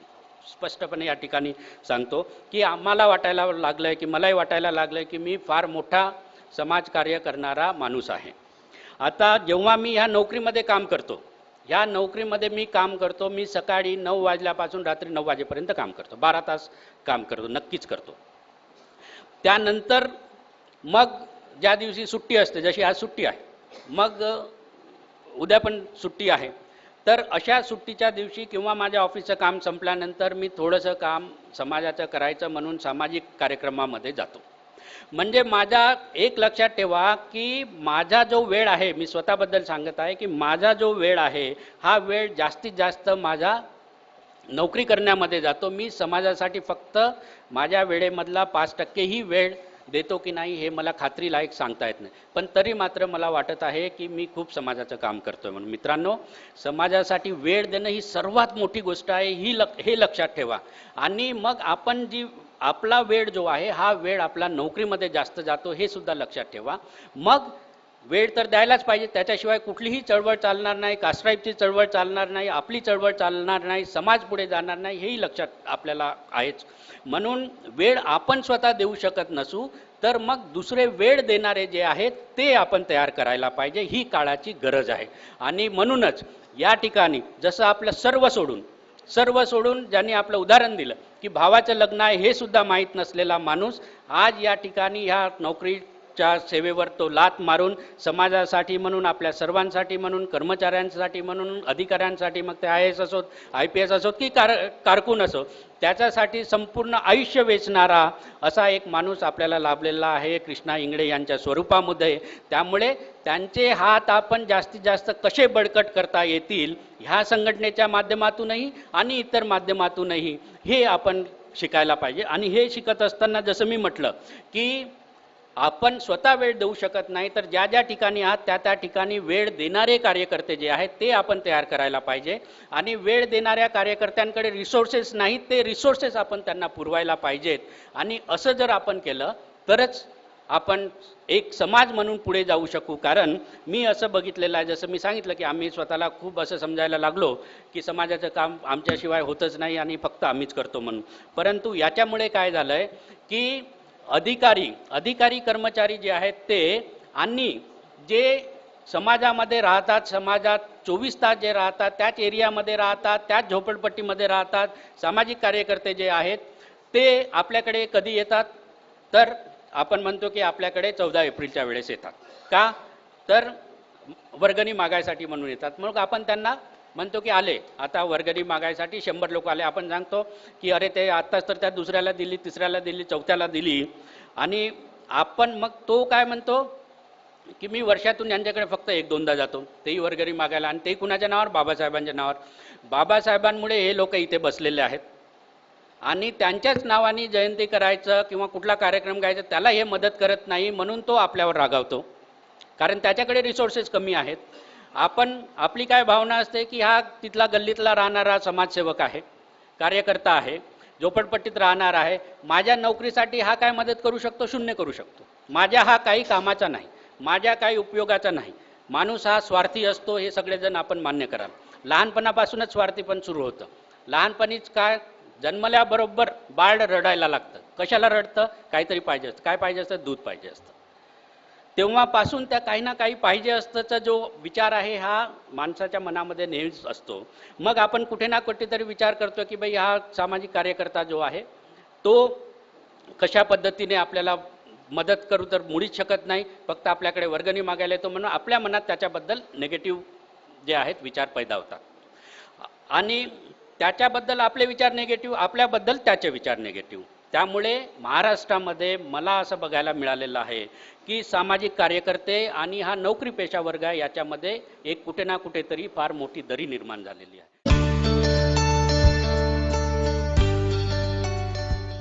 महाराष्ट्रामध्ये मला असं बघायला मिळालेलं आहे की सामाजिक कार्यकर्ते आणि हा नोकरी पेशा वर्ग आहे याच्यामध्ये एक कुठे ना कुठेतरी फार मोठी दरी निर्माण झालेली आहे.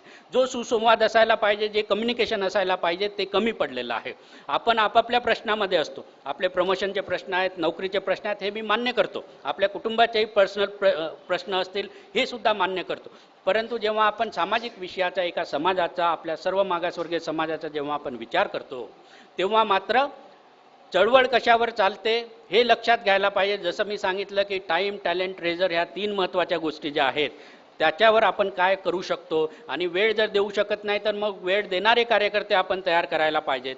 त्यांना जर समजत नसेल तर आपल्याला समजतं, तेवढी बुद्धी आहे, तेवढी इन्फॉर्मेशन आपल्याकडे आहे, तेवढे नॉलेज आहे, त्याच्यामुळे त्यांना समजवण्याचंही काम जे आहे ते आपण करायला हवं. अशी जर एक आपण वेळ देऊ शकत नाही, पण दुसऱ्यांच्या मार्फत आपल्याला जे हवं आहे ते जर समाजामध्ये जर करू शकू आणि असं जर कॉम्बिनेशन आपल्या समाजामध्ये, या महाराष्ट्रामध्ये तयार झालं तर मला वाटतं की नक्कीच ह्या चळवळीला एक गती मिळेल असं मला वाटतं. कारण जसं मी म्हटलं की आपण वेळ देऊ शकत नाही, त्यांच्या मार्फत त्यांची ताकद असते, ते 24 तास लोकांमध्ये राहतात.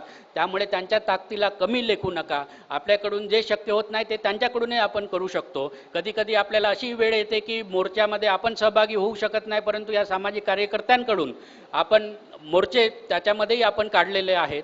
वेगवेगळ्या प्रश्नावर ते समोर आलेले आहेत, ही गोष्ट लक्षात ठेवा. त्यामुळे त्यांची ही किंमत जी आहे ती समाज विकासामध्ये फार मोठी आहे, हे लक्षात ठेवा. आणि हे जे चित्र आपल्याला बघायला मिळतं की सामाजिक कार्यकर्ते आणि आपण जो शिकलेला नोकरी पेशा जो वर्ग आहे याच्यामध्ये निर्माण झालेली जी दरी आहे ती कुठे ना कुठेतरी कमी करायचं काम जे आहे ते आपण सर्वांच्या मार्फत व्हायलाच पाहिजे. आणि कसं आपण ज्या ज्या ठिकाणी आहात त्या ठिकाणी ते घडवून आणायचा प्रयत्न करा, अशी माझी तुम्हाला या ठिकाणी विनंती आहे.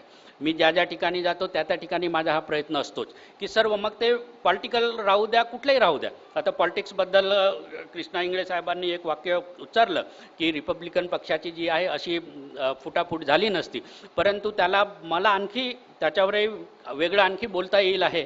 सध्या ते कधीतरी नंतर बोलेन. परंतु एवढंच मला या ठिकाणी सांगायचं आहे की आपण नेहमी जी बोलणं करतो तर नेहमी आपण नेत्यांना एकत्र करायचं बोलणं करत असतो. मला असं म्हणायचं आहे की नेते येतात आणि जात राहतील, पॉलिटिकल नेते येतील आणि जात राहतील, परंतु समाज एकत्र जर राहिला तर मग नेते सुद्धा फुटणार नाहीत याची गॅरंटी असते. त्यामुळे समाज एकत्र करण्याच्या गोष्टीवर आपण जास्त भर द्यायला पाहिजे या मताचा मी आहे. आणि हे करीत असताना म्हणजे माझ्या समोरचा मी प्रसंग या ठिकाणी तुम्हाला सांगू इच्छितो. फार 7-8 वर्षापूर्वीचा हा प्रसंग आहे. मी त्या मुंबईला त्यावेळेस नोकरीमध्ये होतो आणि लोकलमधून मी जात होतो. तर तिथे असा ग्रुप बसलेला होता आणि त्या ठिकाणी डिस्कशन चालू होतं. तर हे डिस्कशन कशावर होतं, तर आपली काही मंडळी होती, दुसरे पण होती त्याच्यामध्ये. तर हे डिस्कशन होतं, इकडून तिकडून सामाजिक प्रश्नावर वगैरे झालं आणि ते आलं रिपब्लिकन चळवळीवर आणि नेत्यांवर आला. आणि मग मी ते ऐकत होतो. आता साहजिकच रिपब्लिकन नेते म्हटल्यावर आमचे कान थोडेसे त्यांच्याकडे गेले आणि तेव्हा मी ते ऐकलं. तर तिथला एक माणूस जो बोलत होता की तुमचे नेते असे, मग मला कळलं की हा नक्कीच दुसरा आहे. तर असे सगळी शक्ल करून टाकली, एवढं बोलून त्यांनी सुरुवात करून दिली. मग नंतर आपली लोक जी मग हो हो हा नेता असा आहे, तो नेता यांनी हे केलं, त्यांनी ते केलं. म्हणजे तो माणूस जो आहे, जवळपास अर्ध्या तासाचा माझा प्रवास होता तो रेल्वेचा, त्यामध्ये तो ज्या माणसाने सुरू करून दिलं होतं तो माणूस फक्त 1 मिनिट बोलला. बाकी 29 मिनिटं जे आहेत, म्हणजे मी उतरेपर्यंत आपलीच माणसं बोलत होती आणि आपलीच माणसं आपल्या माणसांना शिव्या घालत होती. तर आता मला काय सांगायचं आहे की 4 चौघामध्ये काही पथ्य जे आहेत ते आपण पाळणं अतिशय आवश्यक असतं. तर 4 चौघामध्ये असं बोलणं जे आहे हे कितपत योग्य आहे याचाही आपण विचार करा. समाजाबद्दलचं आपण काय मेसेज देतो हे अतिशय महत्त्वाचं आहे. मला असं वाटतं की आपल्यामध्ये जर काही शिवा घालायच्या असतील, जसं आता आपण एका संघटनेचे सर्व लोक या ठिकाणी आहोत, सगळा रूम पॅक आहे या ठिकाणी. आता फार बौद्धिक इंगळे साहेबांनी तुमचं घेतलं, पण त्यालाही काही ना काही त्यांचे विचार आहेत, कसं पुढे जायला पाहिजे याच्याबद्दलची त्यांची तळमळ आहे. त्यामुळे त्या शब्दामध्ये जरा कडक शब्दामध्ये तुमच्याशी बोलले. माझं हेच म्हणणं आहे, असं ज्या ठिकाणी दरवाजे खिडक्या बंद आहेत त्या ठिकाणी आपल्याविषयी काय चर्चा करायची आहे ती करायची. जेवढे एकमेकाचे कपडे फाडायचे आहेत तेवढे फाडायचे, परंतु तिथून बाहेर निघताना मात्र एकमेकाच्या गळ्यात हात घालूनच राहायला पाहिजे. कारण समाजाचं प्रोजेक्शन आपण कसं करतो हे अतिशय महत्त्वाचं आहे. आणि बोलता बोलता उल्लेख जो बाबासाहेबांनी एकदा सहजपणे करून गेले होते की जो शिकला सवरलेला वर्ग आहे याच्यापासून त्यांना काय अभिप्रेत आहे, ते तर त्यांनी सांगितलंच आहे की आपला 20वा हिस्सा वगैरे आपल्याला द्यायचा आहे. पण आणखी एक अतिशय महत्त्वाची गोष्ट त्यांनी सांगितली होती, म्हणजे त्याचा रेफरन्स वगैरे कुठे लागत नाही, परंतु बोलता बोलता ते बोलून गेले होते की समाजाचं प्रोटेक्शन आणि समाजाचं प्रोजेक्शन कशा पद्धतीने करायला पाहिजे याचीही जबाबदारी शिकल्या सवरल्या समाजावर आहे, हे त्यांनी सांगितलेलं होतं. आता प्रोजेक्शन आपलं प्रोजेक्शन कशा पद्धतीने आपण करतो हे सुद्धा अतिशय महत्त्वाचं आहे. कारण बाहेर आपण ज्या पद्धतीने दिसतो, वागतो, राहतो त्यानुसार त्या समाजाबद्दलची मत ठरवल्या जातात. शेड्यूल कास्टचा समाज हा कशा पद्धतीने असेल, शेड्यूल ट्राईबचा समाज कशा पद्धतीने असेल, अशी मतं आधीच बनवलेले असतात.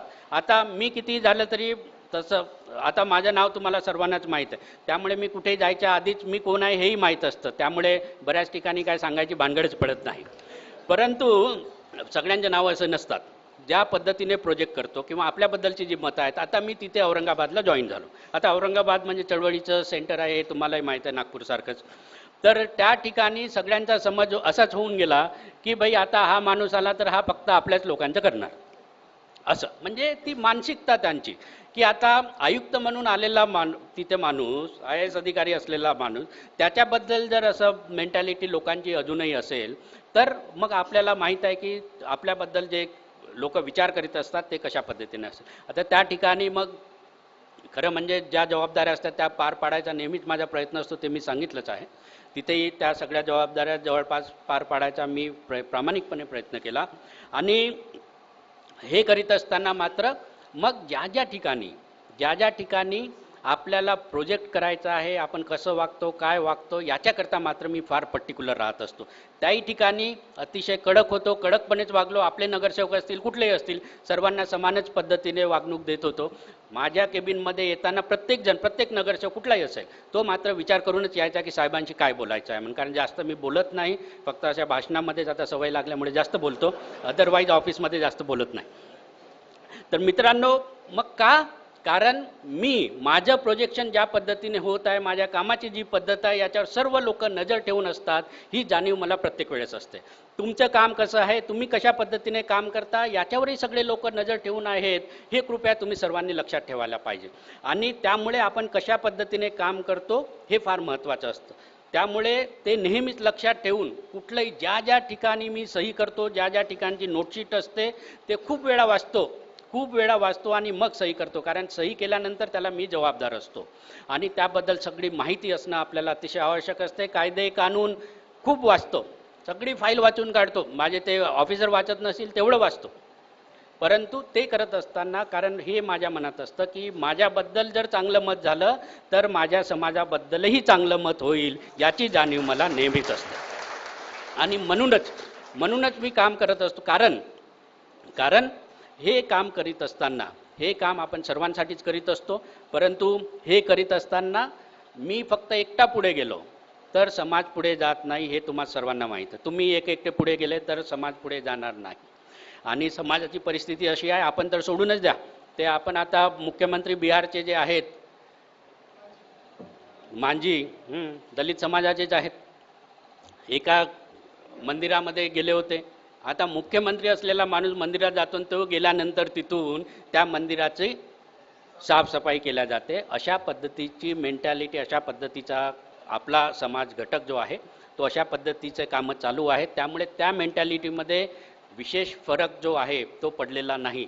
इंगळे साहेबांनी फार सुंदर सांगितलं की दिसत असणारी अनटचॅबिलिटी आणि अनसीन अनटचॅबिलिटी हे खूपच महत्त्वाचे ते वाक्य बोललेले आहेत. खूप सुंदर वाक्य आहे.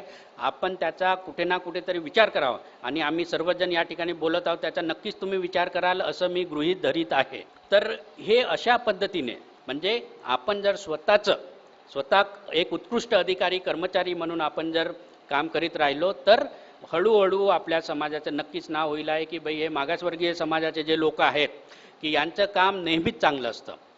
त्याच्यानंतरही आपल्याला प्रॉब्लेम येतात, ही गोष्ट मी मान्य करतो. त्याच्यानंतरही आपले CR जे आहेत ते खराब केलेले जातात, हेही मान्य करतो. मी हे सुद्धा मान्य करतो की आपलं प्रमोशन आता पुढच्या वर्षी जवळ असतं, नेमकं त्याच्या आधीच आपली DE सुरू होते, हे सुद्धा मी मान्य करतो. परंतु ह्या सगळ्या ॲडवर्स गोष्टी जरी असल्या तरी आपली नाळ आपल्या समाजाशी निगडीत आहे, जुळलेली आहे, ही लक्षात ठेवूनच आपण काम करायचं. आपलं प्रोजेक्शन कसं चांगलं राहील याच्याकरताही आपण मेहनत करायची. आणि हे करीत असताना आणखी एक लक्षात ठेवा, जसं मी म्हटलं की जे काही कपडे फाडायच्या, शिव्या द्यायच्या एका बंद रूममध्ये द्यायचं, बाहेर पडल्यानंतर मात्र आपण स्वतःचे प्रोजेक्शन चांगलं ठेवायचं. आपल्यासोबत काम करणारे जे मागासवर्गीय कर्मचारी अधिकारी जे आहेत त्यांचंही प्रोजेक्शन कसं चांगलं राहील हेच बघायचं. आपला अधिकारी आहे परंतु आपल्या माणसाची मदत करीत नाही असा शब्द हॉलच्या बाहेर नाही वापरायचा, तो हॉलच्या आतमध्ये वापरायचा, हे कृपया लक्षात ठेवा.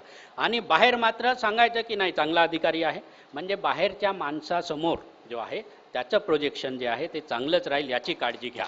कारण आपण एकानी नाही, एका माणसाने समाज बनत नसतो, तो समूह घटक आहे.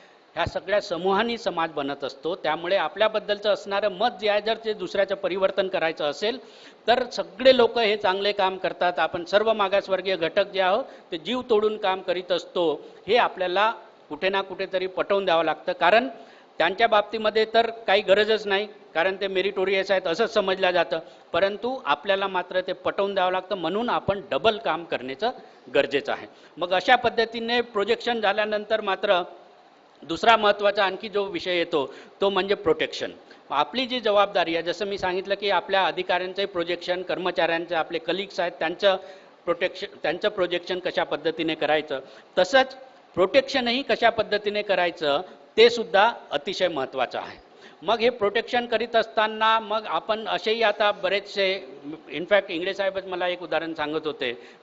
मी छगन भुजबळ साहेबांकडे काही दिवस PWD विभागामध्ये ते डेप्टी CM असताना त्या ठिकाणी होतो, तेव्हाही आमच्या भेटी व्हायच्या. तर ते म्हणायचे की हे बघा म्हणे ह्या एक्झिक्युटिव्ह इंजिनियरची केस आहे म्हणे, हा आपलाच माणूस, त्याचा CR लिहिणारा सुप्रिटेंडेंट इंजिनियर जो आहे म्हणे तो आपलाच माणूस, आणि त्यांनी खराब केल्यामुळे ह्या एक्झिक्युटिव्ह इंजिनियर आता सुप्रिटेंडेंट इंजिनियर होऊ शकत नाही. तर अशा पद्धतीचं काम जे आहे, अशा पद्धतीचं काम आपल्याकडून व्हायला नको असं मी म्हणतो. कारण जेव्हा आपण CR लिहितो तर वर्षभर तो आपल्या अंडरमध्ये असतो, त्याच्यामुळे आपण त्याचा CR लिहितो. मग जर वर्षभरामध्ये आपल्या जर लक्षात येत असेल की त्याच्या हातून काय चूक होत आहे, तर ते चूक दुरुस्त करण्याचं काम कुठलं आहे, जो सिनियर आहे त्याचं ते काम आहे, त्यांनी त्याच्या लक्षात आणून द्यायचं आणि अशा पद्धतीने काम कर, अशा सूचना द्यायच्या, त्याच्यामध्ये बदल घडवून आणायचं. काय बोलायचं आहे ते बोलायचं, किती रागवायचं आहे ते रागवायचं, परंतु त्याच्यामध्ये सुधारणा घडवून आणण्याचंही काम जे आहे हे वरिष्ठ कर्मचाऱ्याचं, वरिष्ठ अधिकाऱ्याचं काम आहे. त्याच्यामुळे मग कारण ते पुढचं आयुष्य जे आहे त्याही माणसाकडून पुढचं आयुष्य, त्याचं पुढचं करिअर जे आहे हे खराब होऊ नये याचीही काळजी जी आहे ती आपण घ्यायला पाहिजे. याचा अर्थ असा नाही की मी कुणी जर चुकीचं करत असेल तर त्याचं समर्थन करत आहे असं मुळीच नाही. मी आधीच म्हटलं की आपण अतिशय चांगलं काम करायला पाहिजे, जास्त चांगलं काम करायला पाहिजे, परंतु प्रोटेक्शन करणं अतिशय गरजेचं आहे. कारण जसं मी म्हटलं की आपल्यापुढे अनेक समस्या आहेत, खूप साऱ्या समस्या आहेत. मग त्या कुटुंबाच्या समस्या असतील, आणखी दुसऱ्या कुठल्या समस्या असतील, त्या समस्यामधून तोंड काढत आपण पुढे गेलेलो आहे. त्यामुळे आपल्याकडून आपल्या माणसाचं नुकसान होईल असं कृपया काहीही करू नका. त्यांना प्रोटेक्ट करा, त्यांना जागृत करा, त्यांना शिकवा, त्यांना मदत करा आणि चांगलं बनण्यासाठी त्यांना नेहमीच मदत करा असं या ठिकाणी मी सांगू इच्छितो. मित्रांनो, आणि इथे बोलता बोलता जो या ठिकाणी उल्लेख आलेला आहे, आता प्रोटेक्शन आणि प्रोजेक्शन ह्या दोन महत्त्वाच्या गोष्टी आहेत, ह्या तुम्हाला बोलता बोलता या ठिकाणी सांगता आल्या. परंतु हे आता सगळं जे काम आहे ते करीत असताना वेगवेगळ्या ठिकाणी आपल्याला खूप साऱ्या लढाया लढाव्या लागतात आणि मग आपल्या संघटनेमार्फत आपण लढत असतो, समाजाची लढाई आपण रस्त्यावर येऊन लढत असतो, लोकशाही मार्गाने कधी कधी पॉसिबल झालं नाही तर काही काही लोक आपले ठोकशाही मार्गाचाही अवलंब करीत असतात. परंतु जो उद्देश आहे तो उद्देश मात्र आपल्यावर होणारा अन्याय अत्याचार जो आहे त्याच्या विरुद्ध लढाई, संघर्ष करायचा हा त्याचा उद्देश असतो. आणि संघर्ष एकट्या दुकट्याने होत नाही, आपण मिळून मिसळून जर आलो तर ती ताकद असते. कारण आता आम्ही मोठ्या मोठ्या पदावर जातो, एकटा दुकटा माणूस जर कुठली तक्रार घेऊन आला तर आम्ही काही जास्त एंटरटेन करत नाही. तेच मात्र 100 लोकांचा मोर्चा जर निघाला, 200 लोकांचा मोर्चा निघाला तर मात्र आम्ही पटकन त्याच्याकडे लक्ष देतो, कारण ती ताकद असते, ती ताकद दिसते त्याच्यामध्ये. ह्या संघटनेची ताकद जी आहे ती तुमच्या एकत्रित राहण्यामध्ये आपण दरवर्षी, आता 34वे वार्षिक अधिवेशन,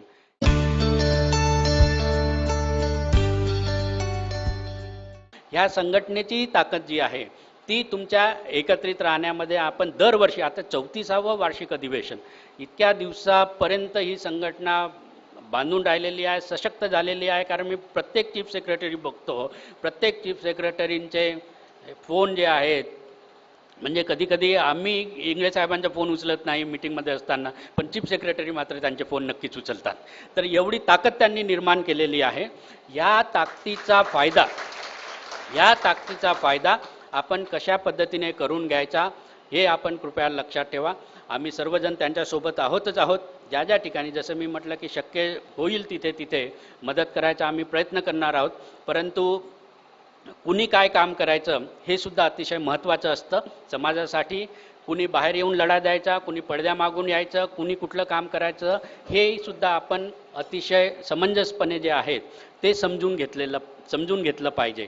प्रत्येकाच्या काही ना काही मर्यादा येतात आणि प्रत्येक माणूस काय कामाचा आहे हे सुद्धा आपण लक्षात घ्यायला पाहिजे. आता दुसरे जे उच्च ऑफिसर आहेत जे पॉलिसी मेकिंगमध्ये अतिशय महत्त्वाचे असतात, जसं मी सांगितलं की प्री मॅट्रिक स्कॉलरशिप जी आहे ती आम्ही केंद्रामध्ये लागू करून घेतलेली होती, परंतु महाराष्ट्रामध्ये लागू व्हायला उशीर झाली होती. त्याच्याही करता इंगळे साहेबांनी त्याला खूप भांडण केलं. म्हणजे हाही एक आश्चर्याचाच विषय आहे की एवढी मेहनत करून तिथे आम्ही लागू करून घेतली, तिथे मंजूर करून घेतली आणि त्याचे पैसे केंद्र सरकार देणार, ते सुद्धा लावायला या ठिकाणी जर अडचणी होत असतील तर मला वाटतं की मग मोक्याच्या जागावर जाणाऱ्यांची जास्त संख्या असायला पाहिजे आणि ती जास्त संख्या निर्माण करायचंही काम जे आहे ते तुमच्या मार्फत घडू शकतं हे लक्षात ठेवा. कारण आपण सर्वांना, आपल्या मुलाबाळांना आपण स्वप्न देत असतो की आपला मुलगा जो आहे आपल्यापेक्षा वर जायला पाहिजे, डॉक्टर, इंजिनियर बनायला पाहिजे, IAS IPS बनायला पाहिजे. तर मला आठवतं की आपल्या आता आधीचे दिवस मला आठवतात, एका प्राथमिक शाळेमध्ये चिचाडच्या तिथे भंडारा जिल्ह्यामध्ये मी शिकत होतो. माझे वडील त्या शाळेमध्ये जिल्हा परिषद शिक्षक होते. जेव्हा आपण एज्युकेशन ऑफिसरचे वगैरे, एज्युकेशन ऑफिसचे कुणी बाहेरचे लोक वगैरे आले ते विचारायचे मुलांना की तुम्हाला काय बनायचं आहे. सगळ्यांचे हात वर असायचे की आम्हाला शिक्षक बनायचं आहे, मास्तर बनायचं आहे म्हणून, कारण ते मॉडेल जे आहे ते समोर होतं. परंतु आता मात्र आपल्या दिशा ज्या आहेत त्या रुंदावलेल्या आहेत, वाढलेल्या आहेत, आपले विचारही वाढलेले आहेत आणि म्हणून आता मात्र आपण स्वप्न बघू शकतो की आपला मुलगा जो आहे, माझ्या आईने कधीच स्वप्न बघितलं नव्हतं की तिचा मुलगा IAS होईल म्हणून. माझ्या तिला एवढंच वाटायचं की माझ्या मुलाने डॉक्टर व्हावं आणि लोकांची सेवा करावी, हे तिचं स्वप्न होतं. ते पूर्ण केलं. त्याच्यानंतर डॉक्टर झाल्यानंतर कळलं की या ठिकाणीच मी राहिलो. 2 वर्ष मेडिकल ऑफिसर होतो. ट्युबेक्टॉमी ऑपरेशन हे ते वगैरे सगळे कार्यक्रम, नॅशनल कार्यक्रम पार पाडलेले आहेत. त्याही वेळेस टॉपच होतो. सगळ्या 6 PSCचे ऑपरेशन एकटाच करायचो. ते कुठेच सोडलं नाही. कारण काय की आपण समाजाचे प्रतिबिंब आहोत.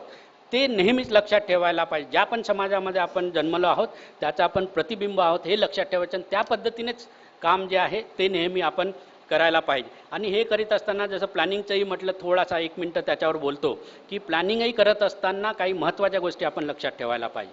जो जनरल टाईपचा फंड असतो, जनरल पॉलिसी ज्या बनल्या जातात त्याच्यामध्येही मग मागासवर्गीय समाजाला, घटकाला कसं प्राधान्य मिळेल त्याचंही कुठं ना कुठं नियोजन करायला पाहिजे. आता महापालिकेच्या ज्या शाळा असतात आपल्याला त्याची परिस्थिती माहीत आहे आणि त्यामध्ये शिकत असणारे हे मॅक्झिमम मागासवर्गीय कुटुंबातले गरीब लोक त्या ठिकाणी असतात. मग औरंगाबादमध्ये असताना एक पॉलिसी त्यामध्ये आम्ही अशी बनवली की सावित्रीमाई गुणवत्ता शिक्षण पुरस्कार योजना म्हणून मीच जाहीर केली कमिशनर असल्यामुळे. आणि तिथे काही लोकांचा अपजय होता. त्यांना म्हटलं की तुम्ही रायटिंगमध्ये मला अपोज तुमचा लिहून द्या, मग मी बघतो तुमचं काम काय करायचं. तर कुणीच दिलं नाही. परंतु ती योजना अशी आहे की 10वीमध्ये कॉर्पोरेशनच्या शाळेमधील मुलाला 90% वर मिळालं तर 1 लाख रुपये कॉर्पोरेशन त्याला बक्षीस देणार. त्याच्यानंतर जर 85% मिळाले, 85% मिळाले तर 75,000 रुपये देणार, 80% मिळाले तर 50,000 रुपये देणार, असं क्रमाने ते बक्षीस. आणि खूप लक्ष दिलं. 49 नवीन शिक्षकाची त्या ठिकाणी नियुक्ती केली. 53% जो 10वीचा निकाल होता एका वर्षामध्ये 80% वर गेला. आणि 16 लाख रुपये त्या ठिकाणी आम्ही पारितोषिक म्हणून वाटले. तर त्या 16 लाख रुपयामधले जवळपास 10 लाख रुपये जे आहेत हे मागासवर्गीय मुलांनाच गेलेत. पॉलिसी तयार करीत असताना कुठल्या पॉलिसीचा कसा फायदा होईल, जनरल पॉलिसीजमध्येही आपल्याला कशा पद्धतीने आणता येईल हे सुद्धा विचार करून थोडंसं लक्षात घ्या. उदाहरण म्हणूनच तुम्हाला ते औरंगाबादचं मी उदाहरण सांगितलं. परंतु असं कुठे ना कुठेतरी ते आपल्या डोक्याच्या मागं असायलाच पाहिजे. परंतु अशा पद्धतीने विचार करायची जी पद्धत आहे ती सुद्धा आपण बदलायला पाहिजे. मी तुम्हाला ते ट्रेनचं उदाहरण दिलं. का उदाहरण दिलं तर लोक आपल्यामध्ये कुठला विचार पसरवतात हे सुद्धा आपण पडताळून बघायला पाहिजे. मग ते एक विचार आपल्या डोक्यात टाकून जातात आणि त्याच्यावर आपण डिस्कशन करत बसतो. असाच आणखी एक सुंदर विचार त्यांनी आपल्या डोक्यामध्ये एक टाकलेला आहे. त्याचंच उदाहरण देऊन मी संपवणार आहे. तो म्हणजे क्रिमिलेअर. आता जे IAS IPS वाघमारे साहेबांसारखे लोक आहेत, माझ्यासारखे आहेत, पंजाबराव वानखेडे यांच्यासारखे उच्च पदावर जे आहेत, ह्या लोकांच्या मुलांना रिझर्वेशनचा फायदा कशाला पाहिजे आहे असं एक नवीन सुरू केलेलं आहे. त्यामुळे शेड्यूल कास्ट, शेड्यूल ट्राईब यांच्यामध्ये क्रिमिलेअर लावायला पाहिजे असे सगळेच जण म्हणतात. आणि विशेष म्हणजे आपले जे सिनियर लोक आहेत यांच्याशी माझी याच्यावर चर्चा झाली आणि ते सुद्धा म्हणतात की बरोबरच आहे की जे ओपनच्या मुलांना फॅसिलिटी मिळू शकतात ते आमच्याही मुलांना मिळू शकतात, आम्ही देऊ शकतो. त्यामुळे ते रिझर्वेशन जर घेतलं नाही तर आपल्याच गोरगरीब समाजामधील लोकांना ते मिळेल, म्हणून आपण घ्यायचं नाही असे आहेत. आता एवढ्यापुरतं ठीक आहे. परंतु याच्यामध्ये जर आपण खोलवर जाऊन विचार केला, हा विचार आपल्या डोक्यामध्ये टाकण्यात आलेला आहे.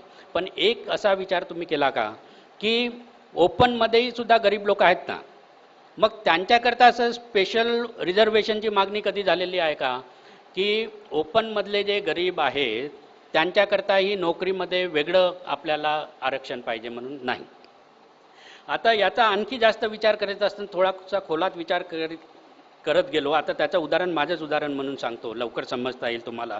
की माझे वडील प्राथमिक शिक्षक होते. जसं मी म्हटलं की आईची इच्छा होती मोठा भाऊ इंजिनियर व्हावा, मी डॉक्टर व्हावं. त्याच्याप्रमाणे म्हणजे तेवढी त्यांची इच्छा होती, तेवढं झालं. पण मी डॉक्टर झाल्याबरोबर काय केलं, नोकरी केली, मेडिकल ऑफिसर म्हणून जॉईन झालो. का तर माझे 2 लहान भाऊ शिकत होते, त्यांनाही पैसे पाठवायचे होते, वडिलांनी स्वतःचं घर बांधू शकले नव्हते. तर हे सगळं सेटलमेंटचाच कार्यक्रम जो आहे तो चालू होता. त्यामुळे मी आधी नोकरी केली म्हणजे मी आता PG करू शकलो नाही. आता PG आत्ताची जी रिक्वायरमेंट आहे, एक लक्षात ठेवा की पॉलिसी मेकिंगच्या ज्या जागा आहेत त्या उच्च जागेवर कोण जातं ते जरा थोडंसं लक्षात घ्या. त्या ठिकाणी जो PG आहे, PhD आहे, ज्याचं इंटरनॅशनल पब्लिकेशन झालेलं आहे, असाच माणूस त्या ठिकाणी जाऊ शकतो. म्हणजे अतिशय उच्च विद्या विभूषित, उच्च शिक्षित तोच त्या ठिकाणी जाऊ शकतो, जिथे जाऊन मग पॉलिसीज बनतात. आता आजच्या घडीला आपण जर पाहिलं तर पॉलिसी मेकिंगमध्ये आपलं पर्सेंटेज 0.1%च्याही पेक्षा कमी आहे, हे या ठिकाणी मी तुम्हाला सांगतो. आणि मग जेव्हा असा गरीब वर्गातला माझ्यासारखा विद्यार्थी जेव्हा डॉक्टर होतो, त्याचं पहिलं काम असतं नोकरी करणं. मग तो नोकरी करतो आणि नोकरी करून 20-25 वर्ष दवाखाना वगैरे काढला, तर थोडेसे पैसे कमवले, तर मग मात्र तो आपल्या मुलाला सोयी सुविधा पुरवून देऊ शकतो. त्याच्या मुलाला नोकरी करायची गरज नाही, त्याच्या मुलाला नोकरी करायची गरज नाही. तो आणखी शिक्षण घेऊ शकतो, मोठा PhD करू शकतो, इंटरनॅशनल कॉलेजमध्ये जाऊ शकतो, काही करू शकतो. दुसरा आणखी, मग आता जर ह्या मुलाचं रिझर्वेशन क्रीमी लेअर लावून जर त्याचं नष्ट झालं, तर मग तो फायदा कुणाला होणार? आणखी गरीब एका दुसऱ्या विद्यार्थ्याला समाजातील होईल, मान्य करतो. परंतु मग त्याची गरज काय राहील? तो पण ग्रॅज्युएट झाला, तो पण इंजिनियर झाला, तो पण डॉक्टर झाला, त्याची गरज काय राहणार? त्या गरीब विद्यार्थ्याची नोकरी करणं. तो PG PhD इंटरनॅशनल कॉलेजेस जर्नल्समध्ये पेपर पब्लिकेशनच्या भानगडीत पडणार नाही. असं हे गोलचक्र राहील. मग काय होणार? क्रीमी लेअर जर लावली तर हा जो वर्ग आहे की जो फार जास्त शिक्षण घेऊ शकतो आणि डायरेक्टली IIT मध्ये जाऊन जो प्रोफेसर बनू शकतो, तो कोण बनू शकेल? तर ज्याचा मुलगा क्रीमी लेअर ज्याला आपण म्हणू, ते तर सध्या लागू नाही आहे, परंतु ज्याचे मुलं जो चांगला साधन संपन्न आहे, नोकरीमध्ये फार उच्च पदावर गेलेला आहे, चांगले पैसे कमावलेले आहेत, त्याच लोकांची मुलं जी आहे ती डायरेक्ट त्या पॉलिसी मेकिंगच्या याच्यामध्ये जाऊ शकतात. परंतु तेच जर आपण कट केलं तर मग आणखी तो गरिबाचा मुलगा येणार, त्याला नोकरी करायची गरज राहणार. नोकरीची गरज फार जास्त लोकांना आहे. 30 लाखाच्या जवळपास शेड्यूल कास्टचे कुटुंब महाराष्ट्रामध्ये आहेत. त्यामध्ये जास्तीत जास्त मला वाटतं 3 ते 4 लाखच कुटुंबातील एक माणूस जरी आपण पकडला तरी तो शासनाच्या सेवेमध्ये आहे. बाकीचे 25 ते 27 लाख कुटुंब जे आहेत हे दुसऱ्यांवर अवलंबून आहेत, शेतीवर अवलंबून आहेत, लेबर आहेत, हे लक्षात ठेवा. त्याच्यामुळे गरीब पुढे येणाऱ्या विद्यार्थ्यांची संख्या जी आहे, म्हणजे हे एक रिझर्वेशन जर क्रीमी लेअरच्या नावाखाली रद्द झालं तर दुसरा गरीबच मुलगा पुढे येईल, पण त्याची गरज राहणार नोकरी करायची. मग त्या पॉलिसी मेकिंगच्या जागेवर जिथे आपण मोठ्या 13% असायला पाहिजे, तिथे आज 0.11% पेक्षाही कमी आहोत. का? तर अजून ती लेवल आपल्याला गाठायची. मग तीच लेवल अजून आपण गाठलीच नाही, तर मग हे क्रीमी लेअरचे आणि पुढच्या पॉलिसी मेकिंगच्या जागेवर जाऊन बसणारी क्षमता असणारा वर्ग जो आहे तो नष्ट करायचा. म्हणजे मग पुढे हे जाणारच नाही आणि प्रत्येक वेळेस मग आपण त्यांच्यावरच अवलंबून राहायचं आणि त्यांना शिव्या मारायचे की हे लोक असल्यामुळे आमची कामं, आमच्यासाठीच्या पॉलिसीज ज्या आहेत त्या व्यवस्थित होत नाही म्हणून. तर मित्रांनो, याच्यावर म्हणजे मी जे सांगतोय ते खरं आहे असं नाही, परंतु दुसरा जेव्हा आपल्या डोक्यात कुठली गोष्ट घालून देतो त्या गोष्टीचा आपण हुशार आहोत, आपल्याकडे टॅलेंट आहे, आपल्याकडे आपण या गोष्टींवर विचार करण्यासाठी नॉलेज आहे, इन्फॉर्मेशन आहे. त्यामुळे अशा गोष्टीचा विचार करून आपण मग त्याबद्दलचं आपलं मत जे आहे ते बनवायला पाहिजे. जे दुसरे सांगतात त्यावर विश्वास न ठेवता अतिशय खोलात जाऊन मत आपण बनवायला पाहिजे. आणि असा भ्रम पसरवणारी, आपल्या समाजामध्ये असे भ्रम पसरवणारे बऱ्याचशा गोष्टी ज्या आहेत दुसऱ्यांच्या मार्फत चालू असतात, त्यांच्याकडूनही सावध राहायला पाहिजे. कारण ह्या चळवळीमध्ये काम करीत असताना तुम्हालाही माहीत आहे की आपल्याला आहे त्याच स्थितीमध्ये तसंच राहायला पाहिजे, किंबहुना आपण खालीच राहायला पाहिजे. म्हणून एक फार मोठी चळवळ जी आहे ती सुरू आहे. क्रांती प्रतिक्रांतीचं उदाहरण, बाबासाहेबांचं भाषण आपल्या सर्वांना माहीत आहे. तर ही निरंतर चालणारी प्रतिक्रिया, म्हणजे त्यांना असं वाटतं की आपण खालीच राहावं. आपली इच्छा असते की वर आपण जायला पाहिजे, कुठे ना कुठेतरी आपण त्यांच्याही बरोबरीने आपण यायला पाहिजे असं आपल्याला नेहमीच वाटत असतं. त्याच्याकरिता जो आज संघर्ष आहे तो आपला चालू राहतो. परंतु असे मध्ये मध्ये आपल्या मनामध्ये जे विचार टाकून देतात, कारण मी काय म्हटलं, तथागतांनी सांगितलं की you become what you think. तुमचे जे विचार आहेत, तुमच्या मनामध्ये तुम्हाला जे पटलेले आहेत त्या पद्धतीने विचार करता तुम्ही, आणि जसं विचार करता त्याप्रमाणे त्याच्यावर चालता तुम्ही, आणि जसं चालता त्याप्रमाणे तुमचं आयुष्य जे आहे ते घडत जातं, तुमचं करिअर घडत जातं. आणि ते विचार तुमचे पक्के झाल्यानंतर तुम्ही दुसऱ्यांकडे तेच विचार पसरवता. जे मी सुरुवातीला म्हटलं की प्रोजेक्शन आणि प्रोटेक्शन याच्यावर बोलत होतो. मग ते प्रोजेक्शन कशा पद्धतीने होतं, जसे आपले विचार असतात तसं आपण प्रोजेक्शनचं काम करत असतो. त्यामुळे कुठल्याही गोष्टीचा आपण चांगल्या परिस्थितीमध्ये आहोत, आपली स्वतःची बुद्धी आपण लावू शकतो. हे सगळं नेटवर्किंग आपलं जे आहे, एवढी चांगली साथ आपल्याला आहे. एवढं चांगला महासंघ जो आहे तो आपला आहे. याच्यामध्ये ट्रेनिंग क्लासेस आपले घेतलेले जातात. वेगवेगळ्या वकिलांना बोलावून या ठिकाणी क्लासेस आपण घेऊ शकतो, त्यांच्याकडून मार्गदर्शन घेऊ शकतो. अशी एक मोठी सामूहिक शक्ती जी आहे ती तुमच्यामध्ये निर्माण झालेली आहे. मागच्या इतक्या वर्षापासून आपण अविरतपणे स्वतःचेही काम करीत आहात, मला माहीत आहे की समाजाचंही करीत आहात, परंतु तुमचं जे पोटेन्शियल आहे ते फार मोठं आहे, फार जास्त आहे. त्याच्यामुळे आणखी खूप जास्त काम जे आहे ते तुम्ही करू शकता. स्वतः जर वेळ देऊ शकत नसेल तर दुसऱ्याच्या मार्फतही तुम्ही करू शकता. ते त्याचं कृपया आपण कुठे ना कुठेतरी विचार करावा. आणि महाराष्ट्रामध्ये ही एक दरी निर्माण झालेली आहे की आपल्यामध्ये जे मतभेद आहेत ते मतभेदही कुठे ना कुठे कमी व्हायला पाहिजेत. सामाजिक कार्यकर्ते आणि नोकरीपेशा वर्ग जो आहे हा एकत्रितपणे काम करायला आला पाहिजे. एकमेकाबद्दलचा विश्वास जो आहे, कारण ते फार दुसऱ्याही चांगल्या गोष्टी करू शकतात जे आपण करू शकत नाही. तर त्यांच्या असे दोन्ही संघटनात्मक जर बांधणी आपल्याला करता येत असेल किंवा त्यांना कुठल्याही पद्धतीने मदत करता येत असेल, नक्कीच हा विचार आपण ठेवावा. कारण समाजातला प्रत्येक माणूस समाजाच्या कामी येऊ शकतो, फक्त त्याला कसं वळण द्यायचं आहे हे आपणच ठरवायला पाहिजे. तुम्ही याच्यामध्ये फार वरच्या लेवलवर आहात. या महासंघामध्ये काम करीत असताना तुम्हाला खूप चांगलं बौद्धिकही दिलं जातं. एक खूप चांगला नेता आपल्याला, म्हणजे महाराष्ट्राला एक खूप चांगला अधिकारी कर्मचारी वर्गाचा नेता आपल्याला स्वतःचं सर्व आयुष्य याच्यासाठी झगडत, आपल्या समाजासाठी झगडत अविरतपणे तुमच्या पाठीशी उभा आहे. खूप त्यांची तळमळ आहे. त्यामुळे त्यांना योग्य ती साथ जी आहे ती तुमच्याकडून मिळायलाच पाहिजे. आपण पॉवरफुल आहोत, आणखी जास्त पॉवरफुल बनू शकतो, याचं आपण स्वतःशी विश्वास ठेवा आणि तेवढं धैर्य पण बाळगा. तेवढं धैर्य, तेवढी हिंमत, तेवढी ताकद आपल्यामध्ये निर्माण करा. एवढीच या ठिकाणी मी या ठिकाणी आपल्याला बोलू इच्छितो. या ठिकाणी मला बोलवून इंगळे साहेबांनी स्वतःही मला या ठिकाणी निमंत्रित करून आपल्याशी मला जी बोलण्याची संधी उपलब्ध करून दिली. आणि तुम्ही गपचूपपणे ऐकून घेतलं. या IAS सर्व्हिसचा आणखी एक फार चांगला फायदा आहे की काही सांगितलं तरी लोक गपचूप ऐकून घेतात. ते आपण ऐकून घेतल्यामुळे मी आपल्या सर्वांचा ऋणी आहे. आपल्याला मी खरोखरच त्याबद्दल मी धन्यवादसुद्धा देऊ इच्छितो. आणि धम्मचक्र प्रवर्तन दिनाच्या निमित्ताने तुम्हाला खूप खूप शुभेच्छा देतो. मी सांगितलेले 2 शब्दही जर कुठे आचरणात आपल्याला आणता आले किंवा माझ्यासाठी जर तुम्हाला वाटलं की काही काम जे आहे ते करू शकतो, एक मोठ्या स्कॉलरशिप फंडची महाराष्ट्रामध्ये आम्ही नुकतीच आता सुरुवातही करणार आहोत. त्याच्याबद्दल मी इंगळे साहेबांशी चर्चा करणार आहोत. आपली जी चांगली मुलं आहेत त्या मुलांना इंजिनियर, डॉक्टर्स, चांगले लॉयर्स बनवणं ही काळाची गरज आहे.